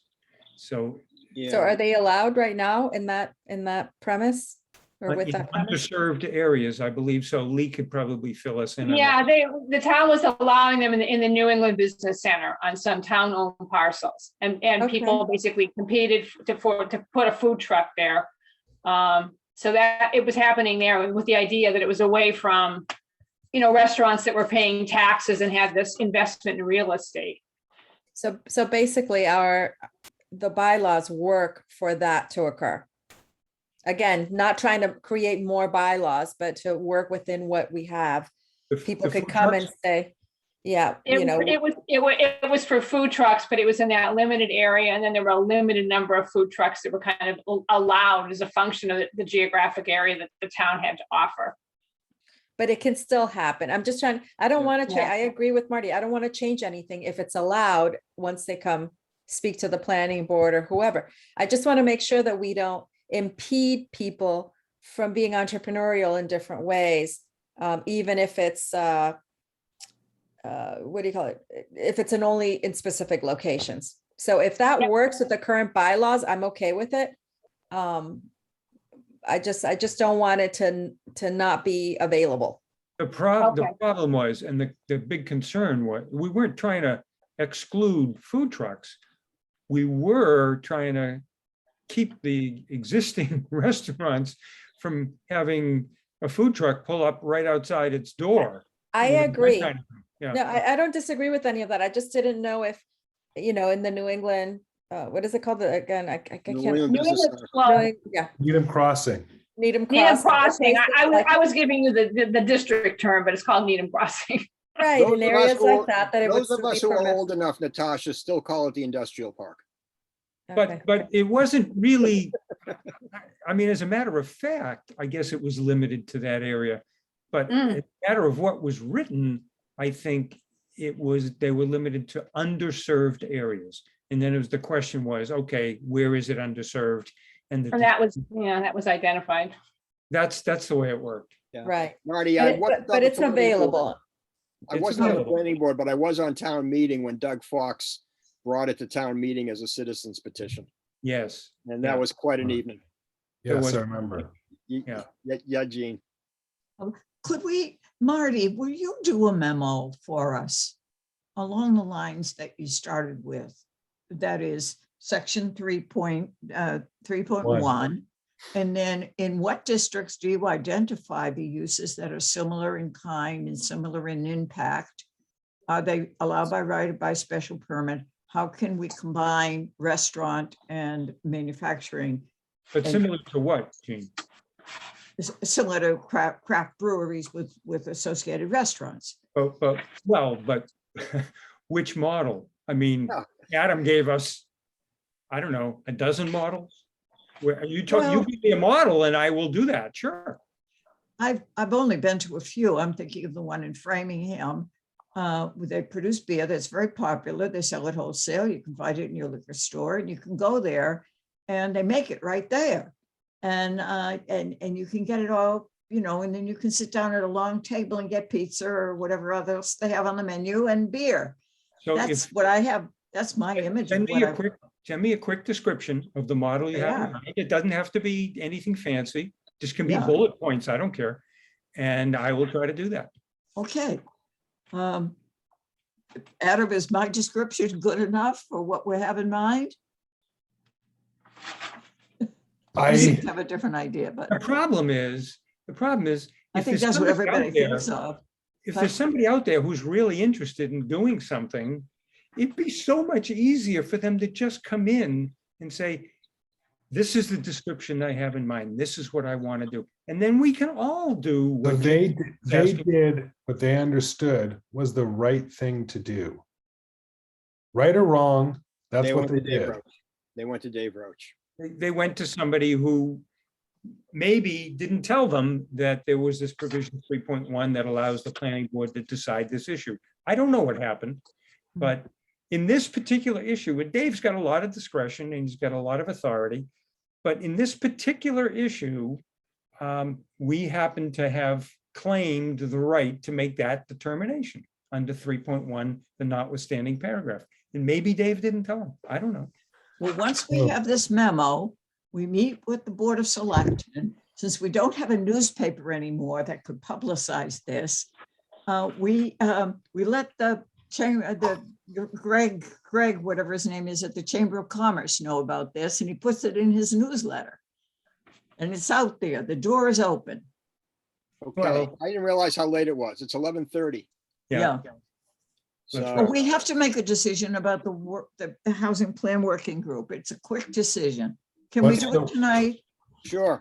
It'll only take a few minutes. Natasha we're took up the lead to- on this. Natasha, can you present the decision we need? Sure. So we, within the group that was created for the affordable housing group, there were positions from different committees from town, and then there were 2 director-at-large positions. For the director-at-large positions, were there 5 or 6 members of the community that we interviewed? Was it 5 or 6, I guess? I can't remember how many. But out of those, we were able to select 2. The zoning board has not been able to, or does not have anyone who has volunteered to serve on this housing, affordable housing committee. And so we have 1 vacant spot. I noticed that Emily Cooper, who was one of the 5 or 6 that we interviewed, was a participant, not a participant, but was listening as a committee member, as a community member at our last meeting, which shows that she has incredible interest in what the group is doing.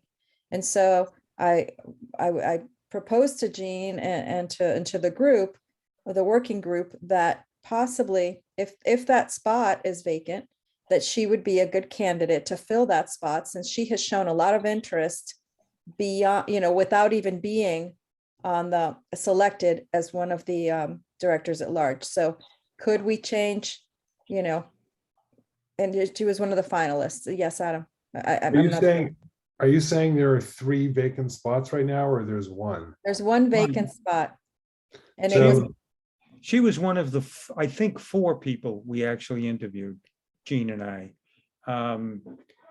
And I came away thinking that they were all good. They would all be great. And I remember Emily Cooper being one of them, and I have no problem at all with it. if you feel that we need a 3rd member at large,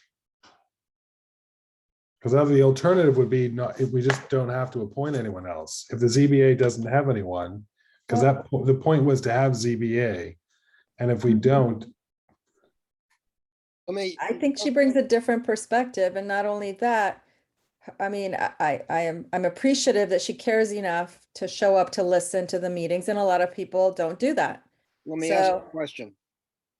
Under the current setup that we have formally set up, I mean, that's part of the question. How formal is this, that these are who the members are? Does the ZBA representative have to be a ZBA member, or can they appoint somebody who's not on the ZBA? Because It's supposed to be a simple answer- member. It has to be a member, Yes. which means we have to modify. modify the structure of the committee to allow a 3rd at-large member. And do we take away the ZBA representative? I mean, what if the ZBA comes back to us in a month and says, okay, we have somebody who's willing to serve? Maybe we could just add something that says if one of the committees declines to appoint someone, the appointment can be made by the planning board. Something like that. What we. And do we people then have to be renotice? willing. Nobody on the ZBA is willing to serve. Well, that's why I was asking whether the ZBA could just appoint her. That she's not a ZBA. We have interpreted it to mean that you have to be a member of the particular board that we set it up that way. And then in equity for all, Natasha, do we have to reopen a new, a vacant appointment? That's, yeah. Why would we have to do that? We already did, and we interviewed 4 people for it. Because, well, we interviewed 2 people for Or, we created intentionally 2 community members at large, not 3. Mhm. And although you've gone through the interview process, maybe there are other people who at the time didn't know about it for whatever reason, and may subsequently be rock solid, amazing candidates that may want to apply. I'm just asking if, I mean, That I would, think, go ahead, Jean. that would put it off months. You know, we either going to get somebody more on this board now, or just forget about it and go ahead with 12 people. I agree. I think I like what Marty said. I mean, that if people don't appoint, then we appoint someone who was interviewed for the position. I mean, it's not like we're choosing someone randomly out of the community, that we had four great I candidates. understand that. I get that. And they all wanted to serve you know, so can we give it to the top three? So what happens if we appoint her and then a month from now, the ZBA comes to us and says, Howard Goldman is saying he's willing to be on the commission? No, On they the- declined. They Too declined late. the It's appointment. too late. Have they gone back to you to say they're declining to Yes, provide someone? very clearly. What do you think, Lee? Do we have the authority to do this? Of course, you have the authority to change who you appoint, the composition of the committee you created. Yes. All right, then do I have a motion? I move that we agree that the housing plan working group shall have 13 members. There shall not be a member from the Zoning Board of Appeals. There shall be 3 community members. Do I have a second? Second. Any further Do discussion? we want to say who the community member is? After No, we that's up change to the that's up to structure. the two of you. You're the chairs. Okay. Adam? The ZBA doesn't want to appoint someone today. But will the ZBA composition of the ZBA be different after the elections? If this motion passes, we've just eliminated the ZBA chair. But we had a. That was part of Jean's motion, which was, I know, I understand that. That's what made me think about it. That the current composition of the ZBA has opted out. But in our wisdom, we intentionally wanted someone from the ZBA, which is another special permit granting authority, that also understands, like we do, the administration of our bylaws, that we wanted that expertise intentionally on the committee. So although this composition has opted out, if there's a new composition next year, do we still want that expertise? first of all, you got to remember something. The ZBA is not elected. They're appointed by the Board of Selectmen. So But their terms come to an end. that and they may be, rotate. and usually, because I've been on the Conservation Commission, usually what happens is the select board goes to the person and says, do you want to be reappointed? And if they say yes, they just get reappointed. So, the chances of the ZBA being reconstituted to have somebody who says, oh yeah, I'd love to be on that committee, I think are very small. That was- Adam, go ahead. John Schneider put it this way. He said, we don't see ourselves as a planning committee. We see ourselves, he used a word, I can't bring it to mind, but a quasi-judicial board making decisions on particular applications that come before us according to the law. They see themselves that way. And he, almost as if he was saying, we don't see a role for ourselves here. But he said he personally will meet with the housing plan working group so we can get his input. Just, like one-time meeting. A woman who is coming off the Zoning Board of Appeals because she's moving from part-time work to full-time work. I thought, well, maybe she'd come on our committee here, and just do this bit of work for us. And she declined that too. I thought she would have been good. I think John Schneider is right. I think the ZBA really doesn't have a planning role. I think that's exactly right. Natasha, did you want to say Well, something? I just think that by the time if anyone gets appointed in the spring and by the time they get on board, we're almost 3/4 of the way through with it. Yeah. So we Yeah. have someone who's interested, who has a different knowledge about seniors that, we may not, we don't have a lot of. We have Oscar Mertz, myself, Jean, we know about zoning. So, and others in the committee. I just feel like, let's strike while the iron's hot. There's someone who's really interested, who could bring something to the table that we thought was terrific. And the other group is not interested. So Let's do it. Let's do it. Let's take a vote. We ready to vote? yes, Sure. Eddie, Okay, again, you've all moved around on my screen, so we'll go in a little different order. Natasha, aye. Marty, Jean, Aye. Adam, aye. and the chair votes aye. It's unanimous. So the ZBA has lost a seat and we've just added a third seat. And the chair I is, move, And I- I think we did, the planning board did approve the members. from the Yes, you should vote to committee. approve it. You should Yeah, vote to so appoint I her. think we- I move to appoint Emily Cooper to the working group as a third member at large seat. do I have a Second. second? Okay. Second. We have Too 3 late, Jean. seconds. Natasha already. Marty, you go.